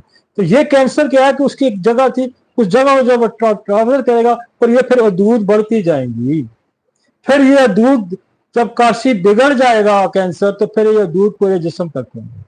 समझ आइए जी। The cancer cell can break away from the tumor and spread to the other part. ये दूसरी जगह चला जाए। And what is the metastasis? Metastasis का मतलब ये है कि एक जगह का कैंसर था, वो शिफ्ट कर गया दूसरी जगह। तो मैंने शुरू में आपको बताया था कि इसका ओरिजिनल क्या होगा। आपके पास कैंसर आएगा तो उसका ओरिजिनल, एक ओरिजिनल है जहां से शुरू हुआ, उसको कहते हैं प्राइमरी, शिफ्ट कर गया, फैल गया, that is the metastasis, that is the secondary stage. ठीक है जी। अब वो कहते हैं carcinoma, the carcinoma has spread invasive carcinoma, the carcinoma has spread to the surrounding tissue and close where the form। और वही बात है कि जो आपके सराउंडिंग टिश्यू को भी तंग करना, वो बंदा बदमाश हो जाता है जब ले लेंगे तंग करने से, फिर क्या करते हैं, इसकी सिर को भी करो। समझ आ गई? जो बंदा अपनी लिमिट्स क्रॉस करता है, उस्ताद शागिर्द उस्ताद बन जाता है, तो लिमिट्स क्रॉस कर गया ना। तो जो खुदा ने आपकी लिमिट्स रखी है, और दुनिया का सारा कानून, दुनिया की सारी लेजिस्लेशन असेंबलीज, दुनिया की सारी कानून साज असेंबलीज और खुदा का कानून सिर्फ एक नुक्ते पे बहस करता है, जहां मेरा राइट खत्म होता है वहां आपका राइट शुरू है। तो जो ये राइट की वायलेशन करेगा वो मुजरिम है। तो दिस इज द कैंसर, कि उसने अपनी लिमिट क्रॉस कर, इसको हम कहेंगे कैंसर। यही बीमारियों की वजह है, यही बीमारियों की वजह है। हेलो यार, मैंने बना दीजिए, आप लेके नहीं गए। आप ऊपर हूँ, मैं ऊपर आए ना, मैं लड़के को कहता हूँ आप ऊपर आए, मैं नीचे क्लिनिक बंद है। हाँ जी आ जाए, ओके। अब समझ आ रही है जी। कैंसर का अगर हम देहाती जुबान में, लेमैन जुबान में हम कहेंगे अपनी जगह से तजावज कर देंगे। दिस इज द, एक नॉर्मल सेल की ग्रोथ है, और वो सेल की ग्रोथ नॉर्मल से जब अब नॉर्मल हो जाएगी तो that is the metastasis. Carcinoma क्या है? The carcinoma has spread to the other part of the body. आसान हो गया, कोई मुश्किल, मतलब आप देखें, बजाय इसके कि हम ना समझें, सवाल रेज करें, इससे कुछ फर्क नहीं पड़ता। सवाल रेज, क्लैरिटी। हम चाह रहे हैं कि आप कार्सिनोसन मेथड का इस्तेमाल करना सीखें, और कार्सिनोसन के इस्तेमाल के लिए जरूरी है कि चूंकि कार्सिनोसन की बहुत सारी, अब देखें ना, पहला जो नसोड़ फोबिस्टर ने बनाया वो ब्रश से बनाया, बर्नर्ड ने बनाया ब्रश। अब एक ब्रश का नसोड़ 150 साल हो गए हैं, इतना काम कर रहा है एक ब्रश का, वो डक्टल कार्सिनोमा, तो आप ग्लैंड का कैंसर कह सकते हैं। अब जब आपके पास इतनी बड़ी रेंज आ जाएगी तो फिर तो आप बेशुमार बीमारियों का अहाता कर सकते हैं। हम यकीन माने, मैं कार्सिनोसन का मैं कोई 30 साल से इस्तेमाल कर रहा हूं, तो जब हमने कार्सिनोसन का इस्तेमाल किया तो क्या मजा आना शुरू हो गया। अब जब इतनी खेप आ गई तो फिर आप इसको जब इस्तेमाल करेंगे तो आपकी हर्डल, आपकी रुकावटें दूर होती जाएंगी। आगे चलते हैं जी। मैंने आसान लफ्जों में समझाया, बार बार कहने का मकसद यह है कि एक चौक है, चौक कैंसर है, कार्सिनोमा है, या कार्सी कैंसर। चौक जो है ये कैंसर है, चौक जो है ये कैंसर है, ये कैपिटल कैंसर है। तमाम बीमारियां तमाम दवाइयां एंड होती हैं कैंसर पे। तो जो दवाई काम नहीं करेगी वो फिर कार्सिनोसन देंगे तो काम, जो बीमारी ठीक नहीं होगी तो कार्सिनोसन देंगे तो ठीक नहीं। समझ आ गई? एक छोटी सी बात कि जब आप ही फरमाते हैं कि बाप दादा परदादा से जो इलाज चल रहा हो मर्ज, तो बच्चे को कार्सिनोसन दे के उसको क्रॉस करें, इसका लॉजिक क्या है? इसकी लॉजिक है कि वो जो जीन है आपकी आपकी आपकी जितना लाइफ साइकिल है, आपके जितने बॉडी का फंक्शंस है, इसको प्रोग्राम करता है DNA. DNA is the capital of the body. DNA पे मैंने आपको 3.2 बिलियन पेज हैं, 3 अरब 20 करोड़, और उस पर 30,000 जीन है। जब दादे को कोई टीबी हुई थी तो इसका मतलब है उसका वो जीन जो था वो कमजोर हो गया। अब वो कमजोर जीन लेके उसका बेटा पैदा, तो फिर वो उस बेटे के जीन पे पैदाशी मोटेशन थी, तो हमने कार्सिनोसन दे के उसकी मोटेशन को दूर किया। अब समझ आ रही? एक बंदे को शुगर थी, उसके दादे को भी शुगर थी। शुगर कंट्रोल जो कौन करता है? शुगर कंट्रोल करता है आपका पैंक्रिया। पैंक्रिया आपका सेल बनाता है, 2 सेल बनाता है, एक को बीटा सेल कहते हैं, एक को अल्फा सेल कहते हैं। बीटा सेल का काम है इंसुलिन बनाना। तो पैंक्रिया के जो जीन पैंक्रिया को कंट्रोल करता है, वो जीन पैदाशी तौर पर कमजोर आया दादे से, क्योंकि उसको भी शुगर थी, उसको भी। तो उस ट्रांसफर ऑफ द डिजीज को जो दूर करेगा उसकी मोटेशन को, वो कार्सिनोसन, वो कैंसर को ट्रांसफर करेगा। इससे आगे और भी, जैसे आप एक्सरे भी हो सकता है। आप जैसे आप देखें थूजा साइकोटिक मेडोरिनम, उसके आगे, ठीक है, उसके आगे आगे कार्सिनोसन आ। कार्सिनोसन नहीं काम करता, बाद दफा कार्सिनोसन भी काम नहीं करता, फिर एक्सरे, फिर सोल, तो यूं चलेगी। अब सिफिलिस के आ गया, सिफिलिस आ गया, मर्कसाल, एसिड नाइट्रिक, फिर सिफिलीनियम या ओरोमेट सिफिलीनियम, ये सारे सिफिलिटिक चैन है। फिर क्या आगा? फिर कार्सिनोसन, ठीक है। इसी तरह एकोनाइट, सल्फर, ट्यूबर, फिर कार्सिनोसन, ये इस तरह चैन चलेगा ना। तो ये सारे जाके इस पे खत्म होंगे। आप ये समझें कि ये महवर है, हर बीमारी का हल इसके पास है। लेकिन फिर स्टेजेस हैं, किस स्टेज से हम गुजरे हैं, तो फिर हम स्टेजेस का भी जिक्र करेंगे। फिर एक बीमारी की लिमिट खत्म होती है तो दूसरी बीमारी की लिमिट शुरू हो जाती है। एक दवाई की लिमिट खत्म होती है, मसलन एकोनाइट की लिमिट खत्म हुई तो सल्फर, सल्फर खत्म हो गई तो ट्यूबर, ट्यूबर खत्म हुई तो सिफिलीनियम, फिर उसकी ऑपरेशन किया, थूजा देते हैं, फिर ट्यूबर देते हैं, फिर अल्टीमेटली कार्सिनोसन, वो खत्म होगी तो एक्सरे, वो खत्म होगी तो सो pancreatinum as a sport, that is not nasod, that is the sarcode। हम एक सारकोड पे भी सीरीज करेंगे,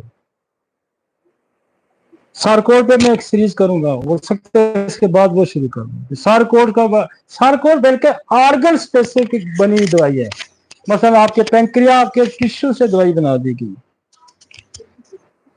मसलन आपके पिट्यूटरी ग्लैंड से दवाई बना दी, मसलन आपकी ऑर्कोटिनम या टेस्टिस बनी टेस्टिस ग्लैंड से। वो और नसोड क्या है? जब उसके अंदर बीमारी आ जाएगी तो वो जो दवाई बनेगी वो नसोड है।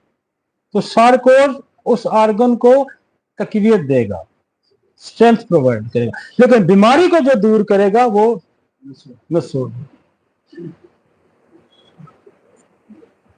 ये नॉर्मल सेल है जी, देखा है। अब ये कैंसर है, लार्ज वेरिएबल शेप न्यूक्लाई। इसका जो न्यूक्लियस है, ये देखिए, असल में इस चीज को जज करें, ये देखिए इसका न्यूक्लियस कितना छोटा सा है ना। अब इसके न्यूक्लियस पे जरा नजर रखें। ये हिस्टोपैथोलॉजी के लिए शायद आपको इन चीजों की जरूरत नहीं पड़ी, लेकिन एज ए नॉलेज हमने यहाँ डाली है कि आपको अंदाजा हो कि व्हाट इज द प्रॉब्लम। ये देखें, और ये बेतरतीब सेल कहाँ उधर जा रहा है उधर जा रहा है, ठीक है ना। मैनी डिविडेड सेल कि वो ये 2 बने थे, इसका न्यूक्लियस खराब था, ये बहुत सारे बन गए, ठीक है ना।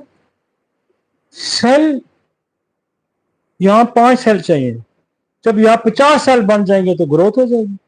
This is the cancer. ये normal cell, variation size and shape, इसके साइज में भी फर्क पड़ गया, शेप में भी फर्क पड़ गया। ये जब आप माइक्रोस्कोपिक पे जब वो देखता है ना, तो कहां से पहचानता है, वो ये चीजें देखता है। तो एक स्लाइड हमने ये लिखी कि जब आप फर्ज करें कोई माइक्रोस्कोपिक भी बंदा, अल्लाह करे हमारा होकर देखे, तो उसको देखे तो उसको ये नजर आ जाए। अगर हमारी जान छूट जाएगी ना जो मरीजों को ठीक करने वालों से, तो इंशाल्लाह ये लोग सारे ये काम भी करेंगे। और ये रास्ता रोक रहे हैं इनका, इसलिए मैं कहता हूं कि मत सुने इनको, जो हमारे सुनने वाले हैं इनको मत सुने, इनको स्टेजों से गिरेबान पकड़ के उतारें। पूछे कि कितने मरीज देखता है, तुम्हें पता है कि नॉर्मल क्या होता है, कैंसर क्या होता है, तुम्हें पता है जीन्स क्या होता है, तुम्हें पता है माइक्रो ऑर्गेनिज्म क्या होता है, तुम्हें पता है बैक्टीरिया क्या होता है। और ये सीखेंगे मजबूरी कि इनकी दुकान बंद हो जाए। इकट्ठा गए ना बटोरते हैं 10, 15, 20 हजार घेर लिया बंदे से, 2 दिन गुजार लिए, फिर और जगह कहानियां कहानियां। यार science not believe in the story, science believe in the fact. H2O का फार्मूला पूरी दुनिया आप बनाए मैं बनाए सारे पानी बना लेंगे।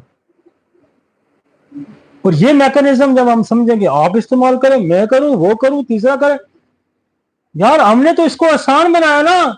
आप कार्सिनोसिस मेलानोमा का किसी को क्या पता था कि मैं कहां दूं। मैंने आपको कहा 80-90% कैंसर ये बनता है। अब जब आपके पास आएगा डायग्नोज, तो आपको आप कार्सिनोमा आपके पास, आप कहते हैं मैं पहले तो ये दवाई दूंगा, फिर मैं दूंगा काली सर दूंगा, फिर मैं सिपिया दूंगा, फिर मैं दूसरी दूंगा। आपका रास्ता खोलेगा ना, ऑब्स्ट्रक्शन रिमूव करेगा। और एनिमल का फ्रोजन बड़ा खूबसूरत है, बेहतरीन डॉक्टर को है जो अलामात के पीछे मर्ज तलाश करे और मर्ज के पीछे सबब तलाश करे और दवा की खासियतों को जानता हो और फिर शफा के दरमियान रुकावटों को दूर करना जानता हो। तो ये क्या करेगी, ये वो रुकावट दूर करेगी, ठीक है। अब होता यह है कि रेपर्टरी के अंदर फर्स्ट 10 दवाइयां लिखी हैं, रेपर्टरी के अंदर 10 दवाइयां लिखी हैं। आपकी वो 10 दवाइयां, अब हम कहते हैं मेरे दोस्त हैं, मैं उनको अक्सर यही कहता हूं कि रेपर्टरी की 10 दवाइयां जो लिखी हुई हैं वो काम भी 10% ही करेंगे, लेकिन जब आप उसके साथ इंटरकरेंट करेंगे, आप उसके साथ इंटरकरेंट रेमेडी का, रेमेडी निसोड से हटके भी हैं, निसोड से हटके भी है। मसलन radium as a intercurrent, sulphur है इंटरकरेंट, आपकी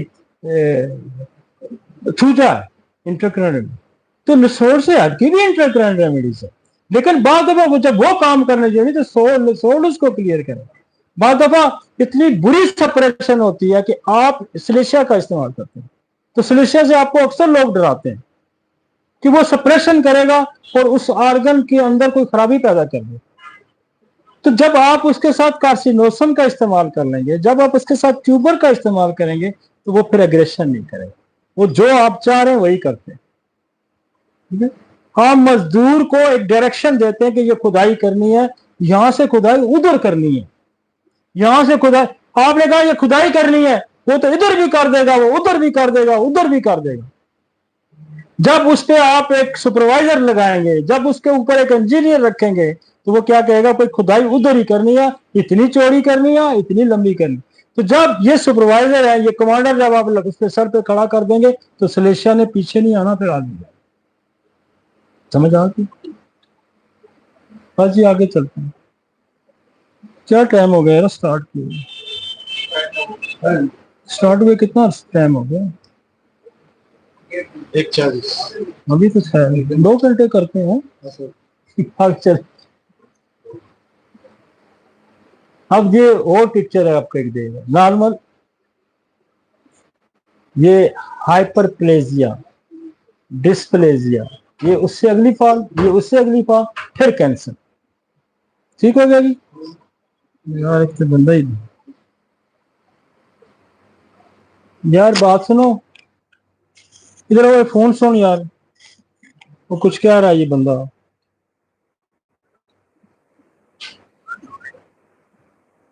जी इधर मेरे पे आ गया। ताहिर साहब, आप लड़का आपको फोन करता है, मैं लेक्चर में हूँ, आप उसको सुने यार। आगे चले।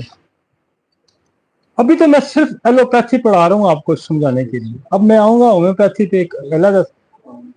अब देखें, ये है एडिनोकार्सिनोमा, जरा मैं एक पिक्चर भी आपको दूं। ये ऊपर टॉपिक है, possible cancer location, oesophagus, lungs, stomach, breast, pancreas, colon, rectum, ये कैंसर सेल है, ये ग्लैंड सेल है। और ग्लैंड सेल जब एपिथेलियल के साथ मिलेगा तो ये यहाँ के कैंसर बनेंगे। ठीक हो गया जी। पिक्चर इसलिए आपको दिखाई दी कि ताकि आपको, दिस इज द एडीन। अब आपके पास लिखा होता है एडिनोकार्सिनोमा, मेरा ख्याल आपको पहली दफा समझ आई होगी कि एडिनोकार्सिनोमा है क्या, कुछ लोगों को पता भी होगा। तो अब ये क्या है, adenocarcinoma start in the gland that lines the organs, gland और उसकी लाइन से, ऑर्गन की लाइन से स्टार्ट होगा। मतलब लाइन किसकी थी, एपिथेलियल की थी, टिश्यू ग्लैंड का भी था, तो इनको दोनों को मिला के यहां से स्टार्ट हुआ। इसको कहते हैं ग्लैंडुलर एपिथेलियल सेल। तो ये क्या है, प्रोस्टेट कैंसर, ये है ब्रेस्ट कैंसर, ये कोलोरेक्टल कैंसर। अब यहां ये देखें आपका कितने नसोड़ आपके पास है ना, आपके पास कोलोन नसोड़ है, कार्सिनोसम रेक्टम है ना जी, यही है कार्सिनोसम। रीनल सेल कार्सिनोमा, ये किसके, ये सारे कौन से, ये टाइप्स किसकी है, ये एडिनोकार्सिनोमा। आपके पास जब एडिनोकार्सिनोमा लिखा आएगा तो फिर आपको ये भी पता होना चाहिए कि ये कहां का बन, बहुत जगह बनेगा, राइट। हाँ, हेपिटल सेलुलर कार्सिनोमा आ गया ना, हेपिटल सेलुलर कार्सिनोमा, ये आपके जिगर का कैंसर है, लिवर का कैंसर है। तो जहां ये लिखा होगा हेपिटल सेलुलर, मैकेनिज्म वही है जो मैंने आपको कहा, हर जगह वही मैकेनिज्म होगा, 4 जीन इन्वॉल्वमेंट होगी, protooncogene, anti oncogene, regulatory gene and DNA repairing gene. लेकिन बात अपने से, अब बेजल सेल कार्सिनोमा, अब बेजल सेल कार्सिनोमा में द पार्ट ऑफ स्किन है, स्किन का हिस्सा ही है basal. The start of the basal cell layer of the epidermis, the epidermis is top, ये टॉप लेयर है,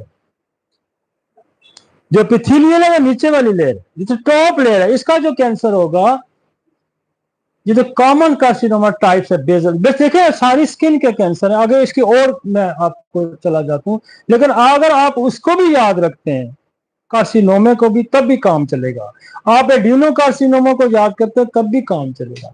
लेकिन हम और डिफरेंशिएट इसलिए कर रहे हैं कि ताकि आपको कहीं मार ना खानी पड़े, आपको पता हो ये बेजल सेल, और ये क्या होता है, तो स्किन पढ़ाई थी, तो जब बेजल सेल कार्सिनोमा आएगा तो इसका मतलब है ये भी स्किन का ही कैंसर है। ठीक है जी। This has replace the cell in the top layer of the epidermis.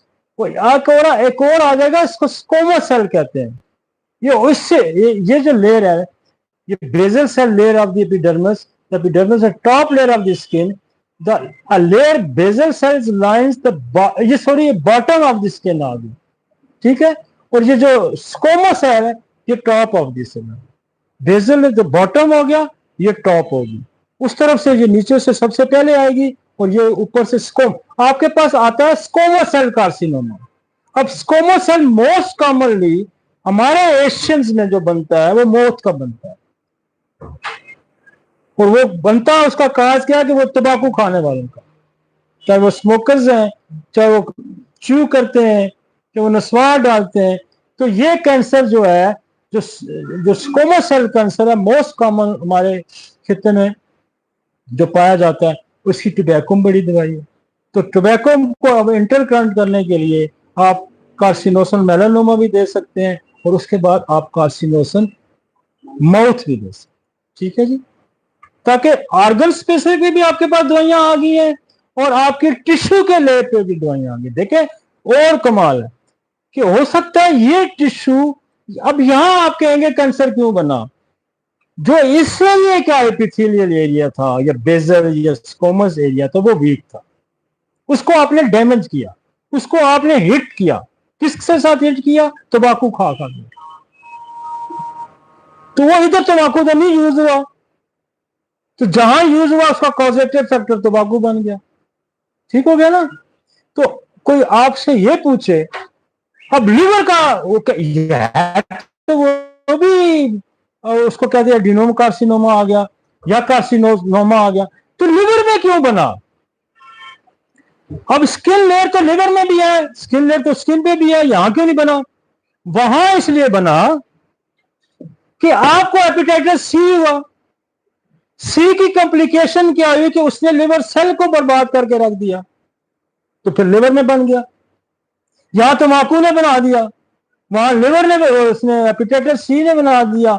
आपने शराब बेताशा पी और शराब की सारी डिटॉक्सिफिकेशन, एवरी जो आप मसाले खाते हैं, जो आप दुनिया जान के बहुत ज्यादा गोश्त खाते हैं, अब लिवर का काम क्या है? डिटॉक्सिफाइड करना। जो डिटॉक्सिफाइड कर करके उसके अपने सेल खराब हो जाएंगे, तो वहां जो कैंसर बनेगा उसका सबब कोई और है वो यही। तो वहां भी आपकी कार्सिनोमा जो है, कार्सिनोसन मेलानोमा काम आएगी, लेकिन साथ अगर एड उसको आप कार्सिनोसन लिवर कर देंगे और अच्छा हो जाएगा। उस एरिया का जो एपिथेलियल लेयर थी उसको उसने तबाह कर दिया, वो लोकल कॉजेटिव फैक्टर आ गया। एक जनरल कॉजेटिव फैक्टर क्या है?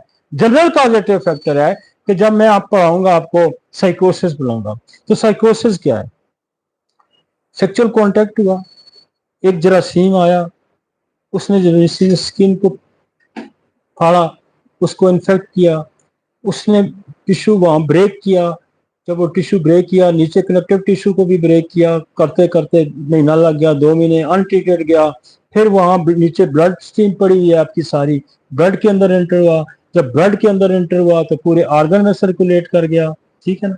और फिर वो जो मेम्ब्रेन्स है वो बेसिकली एपिथेलियल मेम्ब्रेन है, 40 साल लगते हैं इसको न्यूक्लियस के बाहर पहुंच जाता है।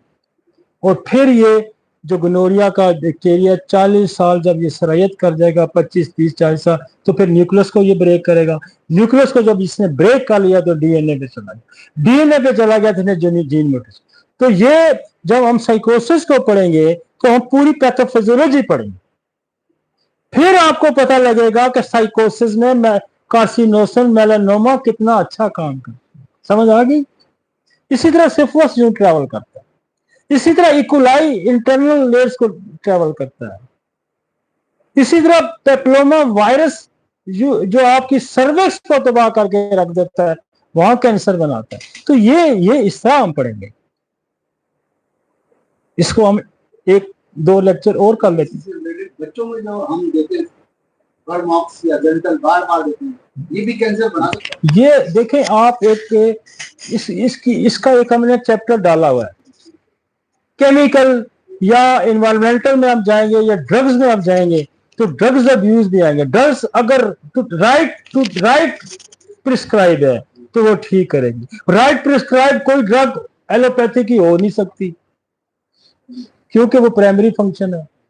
राइट ड्रग्स होम्योपैथी की हो सकती है, और होम्योपैथी की भी ड्रग्स अगर गलत इस्तेमाल होगी, बार बार रिपीटेड होगी, तो वो भी खराबी करेगी।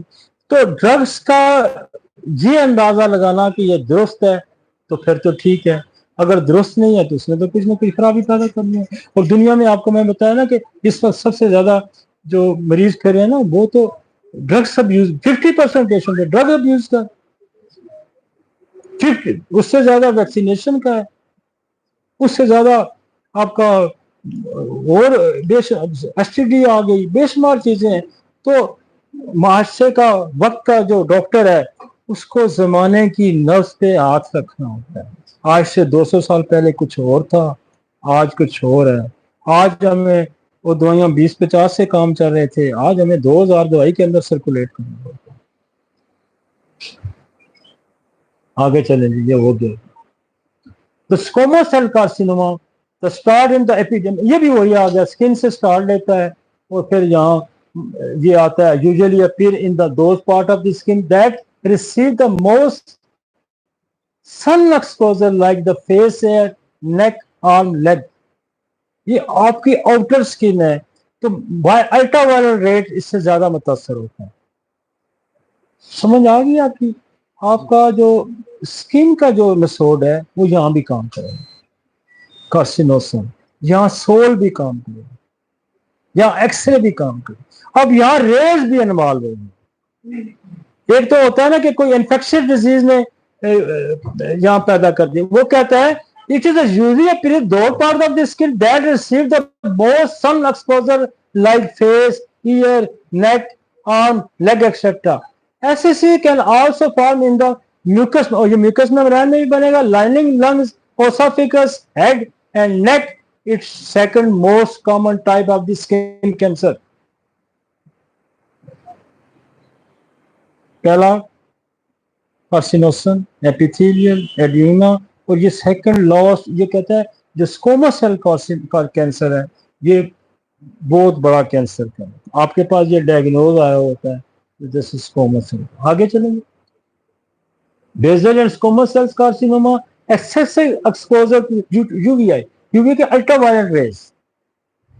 जब मेरे बेशुमार दोस्त जाते हैं पहाड़ों पे, जो K2 बेस कैंप करते हैं, आते हैं तो सा काले हुए होते हैं, this is the ultraviolet rays. और अल्ट्रावायलेट, इसीलिए हमने कहा कि सोल जो है ये डीएनए को डीरेंज करता है।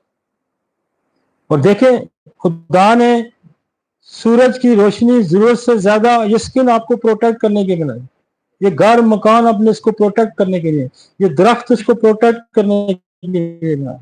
तो जब हम उससे एक्सपोज होते हैं तो फिर होम्योपैथिक डॉक्टर का देखे कमाल है उस बंदे का, हनीमन का, कि हमने फिर सोल से ही दवाई बना।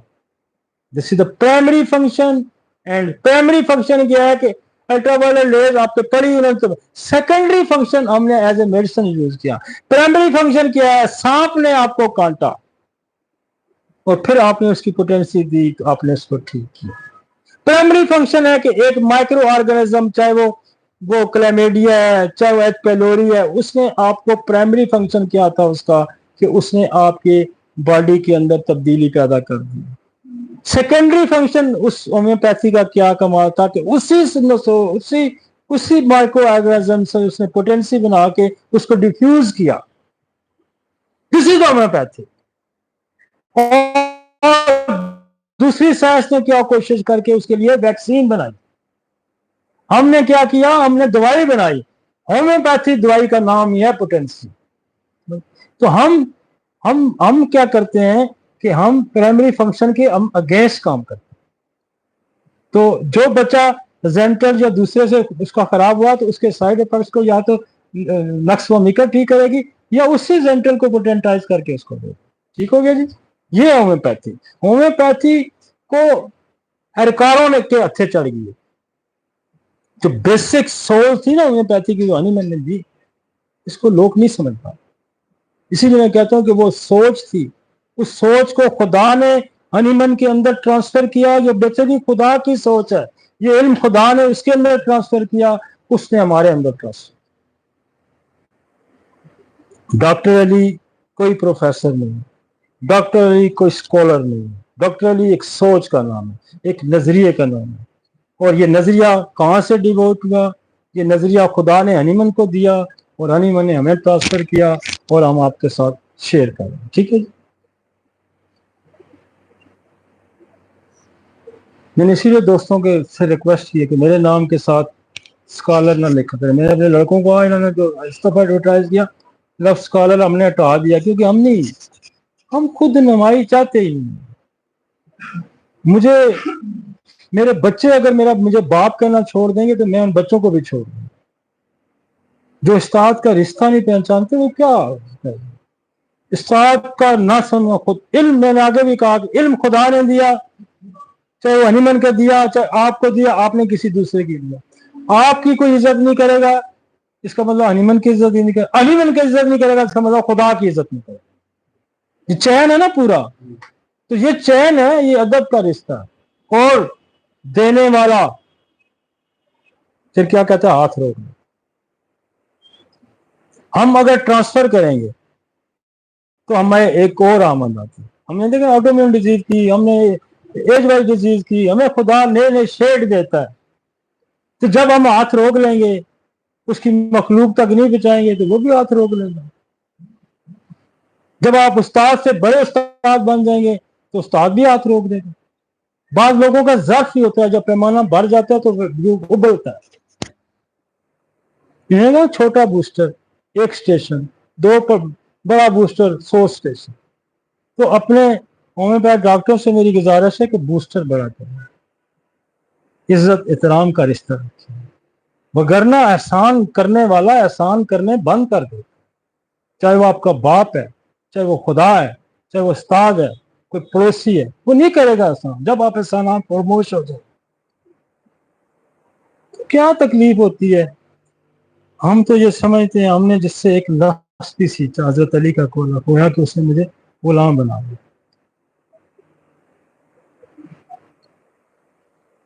Badger sarcoma is excessive exposure to.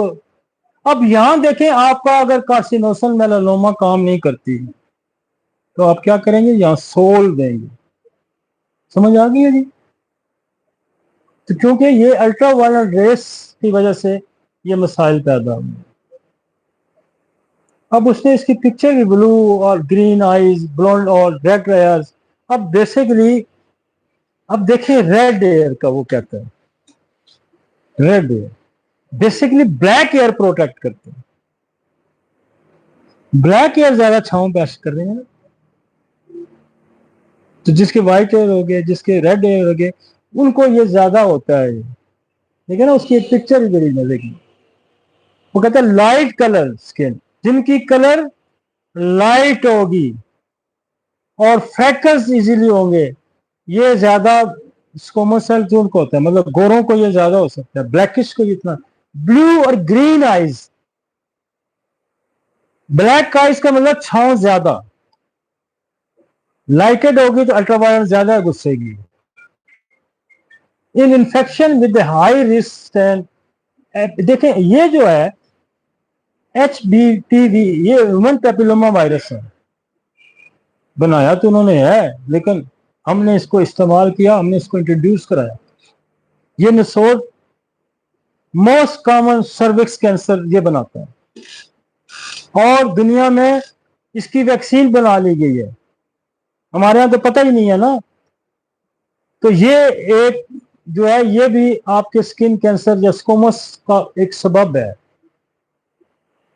Exposure to harmful toxin, आप टॉक्सिन चीजें जैसे कोई केमिकल्स, आप पेट्रोल से ज्यादा एक्सपोज हो रहे हैं, आप रंग करने से ज्यादा एक्सपोज हो रहे हैं, वो चीजें जो केमिकल बेस रखती हैं, आप वो छिड़कते हैं मच्छर मारने वाला, आप उससे ज्यादा एक्सपोज हो रहे हैं। तो ये वो सोर्स हैं जो आपकी ये स्क्वैमस सेल्स को बनाने का काम करते हैं। इसी तरह ductal carcinoma is the start is the breast milk duct. ये ब्रेस्ट डक्टल कार्सिनोमा, मेरा कार्सिनोसम डक्टल भी है जी, नहीं है बहरहाल ये कार्सिनोसम ब्रेस्ट इसमें इस्तेमाल हो सकती है। तो वो कहते हैं start the breast milk duct.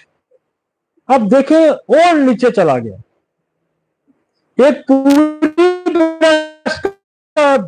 Cancer है, एक सिर्फ उसके अंदर जो मिल्क डक्ट है उसके अंदर cancer the nipple during the breast feeding. तो ये कहते हैं milk flow through the milk duct and to the nipple during the benign is may mean that the carcinoma has not spread to the cell outside the milk duct is considered non-invasive pre-invasive breast cancer. It is highly treatable. ये आसानी से ठीक हो जाता है कि ये पूरा उसको नहीं गिरता। ठीक है जी, आगे चलते हैं, आगे चलें, आगे चलें, ये आगे आ गया। Invasive infiltrating ductal carcinoma start in the milk duct, like unlike invasive ductal carcinoma has spread to the nearly tissue. Untreated, it has the potential of spreading to the part of the body via lymphatic system. अब यहाँ वो कहता है कि lymphatic system भी involve हो गया। एक तो वो पहले डक्ट वाला था, अब नाल लिम्फ भी होंगे, तो फिर हम है यहाँ पे जो है ग्लैंडुलर प्लस कार्सिनोसा मेलानोमा, इसका हम इस्तेमाल करेंगे, most common type of the breast cancer, और ये ब्रेस्ट कैंसर ज्यादा कॉमन आ गया। ठीक है जी। फिर आगे हम वो रिस्क फैक्टर बता रहे हैं आपको कि family history of the breast cancer, उन लोगों में ज्यादा बनने के चांस हैं जिनके खानदान में ब्रेस्ट कैंसर है, तो आप पहले हिस्ट्री जरूर लेंगे। तो वो कहता है especially in the relative under 50, कि 50 साल के जो लोग हैं, genetic mutation of the BRCA and B, तो ये जो एक हमारा जीन्स है, इसके अंदर इसका नाम है BRCA1 एंड BRCA2, ये जीन है, ये आपको डायग्नोज करके अगले देंगे। तो ये जो जेनेटिक म्यूटेशन है, इसकी वजह से भी कैंसर बनता है। Highly BM in the overweight लोग जो है, उनको भी अंदर भी ये बनने के ज्यादा चांस है। तो आप रेट जो जिनको ब्रेस्ट कैंसर होता है, आप उनको एडवाइस करेंगे जी आप अपना वेट शेट भी कम करें। ठीक है जी। Getting first period at a young age, आपने ये भी सुना कि वो कब प्रेग्नेंट हुई थी, अगर वो लेट प्रेग्नेंट है तो तब भी चांसेस हैं, अब वो लेट मेंसेस है तब भी चांसेस हैं, अर्ली मेनोपॉज है तब भी चांसेस हैं, लेट मेनोपॉज है तब भी चांसेस है। प्रीवियस रेडिएशन थेरापी, क्या उसने कोई रेडिएशन की ली है, कोई और थेरापी ली है, तो लेट मेनोपॉज है तो तब भी, अगर मेनोपॉज का उसका टाइम जो है वो 50 साल था, नेचुरली 360 साइकिल्स डिजाइन किए जाते हैं एक मेंसेस में, तो अगर वो ज्यादा लेट थी तो तब भी कैंसर बनने के चांसेस ज्यादा। आगे चलें जी। इसमें हम काफी मेमोरी, हाँ, ये कार्सी ब्रेस्ट भी आपके पास है, कार्सी ग्लैंड भी यहाँ काम करेगी, कार्सी एड्यूना भी यहाँ काम करेगी, लेकिन आप माइन्यूटली अगर आप कार्सी एड्यूनो भी दे सकते हैं, कार्सी ग्लैंड बहुत कॉमनली अच्छा काम करिए, आपकी यहाँ स्क्रीन में बड़ा अच्छा काम करेगी। अब वो देखते हैं जी, the factor involve the cancer development, genes पहला काम, मैंने जो पहले मैं कहा कि जीन्स के अंदर तब्दीली है, जीन एंड क्रोमोसोम्स। मैंने क्या कहा था, DNA पे क्या होता है, क्रोमोसोम 23 का पेयर होता है, 30,000 जीन, इनके अंदर abnormalities, virus, failure of immune system, आपका इम्यून सिस्टम डिफेंस करने में नाकाम है तो फिर भी कैंसर हो सकता है। हेरेडिटरी फैक्टर, खानदानी मिसाइल, वो भी बनते हैं। अदर फैक्टर टॉक्सिक, जैसे आप ही जिक्र था टॉक्सिक चीजों का, जहरीली चीजों का इस्तेमाल कर लेना, ये मैं सारी पहले बता चुका हूँ। सेलुलर ये जो म्यूटेशन थी, ये हम आपको बताते हैं। म्यूटेशन इनएक्टिविटी से ट्यूमर सप्रेस जीन, मैंने कहा था सिंपली, हमने पहले आपको मैकेनिज्म बताया था कि प्रोटोऑन्कोजीन कैंसर बनाता है, जब वो 0 से ज्यादा एक्टिव हो जाएगा तो इसमें कैंसर बनाना है, और एंटी ऑन्कोजीन कैंसर को रोकता है, या सप्रेसर जीन भी उनको कह सकते हैं, इनहिबिटरी जीन भी कहते हैं, वो उसको रोकता है। फिर DNA रेगुलेटरी जीन है, उसका काम होता है कि डेड सेल को ग्रेवयार्ड में शिफ्ट करना, वो भी जब, अब यहाँ मैंने आपको बताया था कि ये जब ये जीन काम नहीं करेगा तो यहाँ डेड सेल जमा होते जाएंगे, यहाँ आपका काम कौन सा काम करेगा, कार्सिनोसन स्टोमा, एक वो डेड सेल का कैंसर है, तो उस पर आपका नसोर कार्सिनोसन स्टोमा, एक स्टोमा क्या एक स्टोमा, तो ये वो सारी पैथोलॉजी है। और फिर DNA रिपेयरिंग जीन खराब हो जाता है तो नेक्स्ट नहीं सारा चले जी, आपको ज्यादा हो जाएगा। और ये सारी कार्सिनोनाइड क्या होता है, कैंसर जेनेटिक्स ऑर्डर है, ये मैं आप पहले हम सारा इसको पढ़ चुके हैं। आप आगे आप अब स्टेजेस आ गए, ये स्टेजेस को भी अक्सर आपके पास लिखा आता है, स्टेज 1, स्टेज 2, स्टेज 3, अब वो 0 से सोल्व करते। स्टेज 0 क्या है, cancer has spread behind where it form, stage 0 जहां बनता है, अब स्प्रेड नहीं किया तो क्या, cancer is CO2 and often curable with the proper treatment. यहां अगर आप इसको रोक लेते हैं तो ये जल्दी खत्म हो जाता है, ये 0 स्टेज है। उसके बाद स्टेज 1 आ गई, the tumour more prognosed then stage 0, अब 0 स्टेज से बढ़ के उसने आगे बढ़ना शुरू कर दिया। तो स्प्रेड नियर बाई टिश्यू, उसके नजदीक नजदीक जो टिश्यू है उनको इसमें इन्वॉल्व कर लो। तो दिस इज द स्टेज 1। अब स्टेज 2 का ट्यूमर इज बिगर देन, पहले से ट्यूमर बढ़ गया है and may not have spread to the lymph node. उसके साथ हो भी सकता है कि साथ लिम्फ नोड हमारी बॉडी के अंदर डिफेंस मैकेनिज्म पड़ता है, तो कहीं उसको ना इन्वॉल्व करे। जब लिम्फ नोड को इन्वॉल्व कर लेगा तो स्टेज 2 हो जाएगा। तो स्टेज 3 क्या है, tumour is a larger and has spread near by two. एक तो वो बढ़ गया है और साथ वाले टिश्यू को भी उसने खराब करना शुरू कर दिया और फिर लिम्फ नोड को भी। 3 चीजें यहां होगी। तो this is the stage 3। Stage 4 क्या है, the cancer is metastatic which means it's spread to the other organs. कि वो लिवर में था, अब वो लंग्स में भी चला गया, अब वो मेटास्टेसिस बोन में भी चला गया, अब वो मेटास्टेसिस उसमें भी चला गया, दिमाग में भी चला। तो इसको क्या कहते हैं, स्टेज 4। ठीक हो गया जी। नेक्स्ट, माई एक्सपीरियंस करूं या छोड़ूं, थक के हो गए, नेक्स्ट छोड़ दूं। तो माई एक्सपीरियंस सुनने वाला है, तो इसको मैं नेक्स्ट पे छोड़ देता हूं। आपको हमने सिर्फ आज ये समझा दिया। अब माई एक्सपीरियंस पे कॉजेटिव फैक्टर मेरे अपने ऐड हो जाए। माई एक्सपीरियंस पे मेरा अपना एक्सपीरियंस कि मैंने कैंसर को कैसे देखा, किस तरह पाया और उसका मैंने इलाज कैसे किया, मेरे जहन में कौन कौन से फैक्टर थे। और अगर आप इसको स्लाइड को चलाएंगी, मैं इसके आगे क्या क्या आएगा, अगर स्लाइड चला दें, ये देखें। मैं पैथोजेनेसिस इसमें बताऊंगा क्या क्या यूज होता है, वायरस, बैक्टीरिया, फंगस। आगे चलाएं जी, DNA, chromosome, genes, carcinosin, restore, original. आगे चलाएं। अब देखें ये और आगे चलाएं, कॉम्प्लिकेशन आ गई, कॉजेटिव फ्रैक्चर आ जाएंगे, फैमिली हिस्ट्री में ये मेरी अपनी। आगे चलाएं, कैंसर मियाज्म क्या है, आगे चलाएं, डिजायर। अब इसका माइंड कैसा होता है कार्सिनोसम के मरीज का, कि वो डांसिंग की डिजायर होती है, फेस्टिडाइज वेरी केयरफुल होते हैं, मतलब ये हम माइंड भी पढ़ाएंगे आपको कार्सिनोसम। आगे चले जी, हिस्ट्री आपको कैंसर की क्या हुआ, आगे चले, साइकोसिस, आगे चले, ट्यूबरक्लोसिस, डायबिटीज। ये देखिए मेरा एक्सपीरियंस आगे आएगा, एड्स, पोलिस, क्लाइड्स, डाउन सिंड्रोम, हीमोफीलिया, मतलब मजा ही आता जाएगा। आगे चले, एलर्जी, फूड, निमोनिया, फ्रेंच। मतलब आप, ये मेरी अब ग्राफिक पिक्चर रहे कि मैंने कार्सिनोसम को कहां देखा।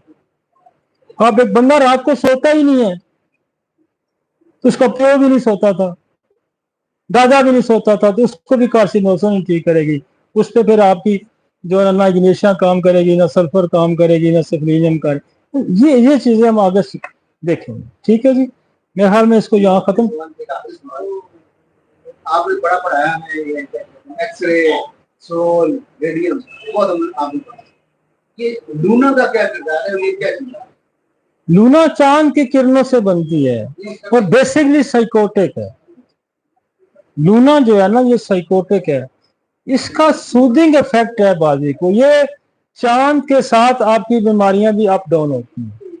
अक्सर आपने सुना होगा कि बच्चे को फिट्स पड़ते हैं तो चांद जब ऊपर गया होता तो पड़ते हैं। तो इस पे लंबी भी बात हो सकती है, लेकिन इसको जो हमने समझा, इसको सूरज गर्म है, चांद ठंडा है, सुकून देता है ना। आप उसको चांद का लफ्ज तशबीह देगी खूबसूरत चीज के साथ। चांद खूबसूरत है, वो आग फेंकता है, ये भी एनर्जी क्रिएटर है। आपको कोई अच्छा दोस्त मिलता है, आपको कोई अच्छा साथी मिलता है, आप उससे आसूदगी आ सकती है। चांद आसूदगी है, आप समझ आइए, चांद में इन द शॉर्ट आसूदगी है। आप अपने महबूब को भी चांद से तशबीह देते हैं, अपने बच्चे को भी चांद कहते हैं, तो चांद भी बनाता है। आप सोल जिस बच्चे को देंगे ना प्रेगनेंसी के दौरान, वो खूबसूरत बच्चा पैदा करेगा। जैसे ओरोमेट वाला खूबसूरत बच्चा, कार्बोवेजल एक्टिव बच्चा, कालीफास वाला नर्वस सिस्टम उसका अच्छा होगा, ठीक है ना। तो फुर्तीला बच्चा कार्बोवेज वाला पैदा होगा, खूबसूरत बच्चा ओरोमेट वाला पैदा होगा।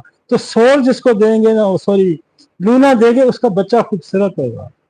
तो ये आप नेचर ने हर तरह की वेस आपके लिए पैदा की कि आपको रात की सूदगी देने वाला चांद है, आपके डीएनए को अरताश देने वाला सोल है। अगर सोल ना होता तो आपकी जिंदगी ना होती, चांद ना होता तो आपको सूदगी ना मिलती। आप समझ आ गई? ओके, थैंक यू जी, इंशाल्लाह फिर मिलते हैं।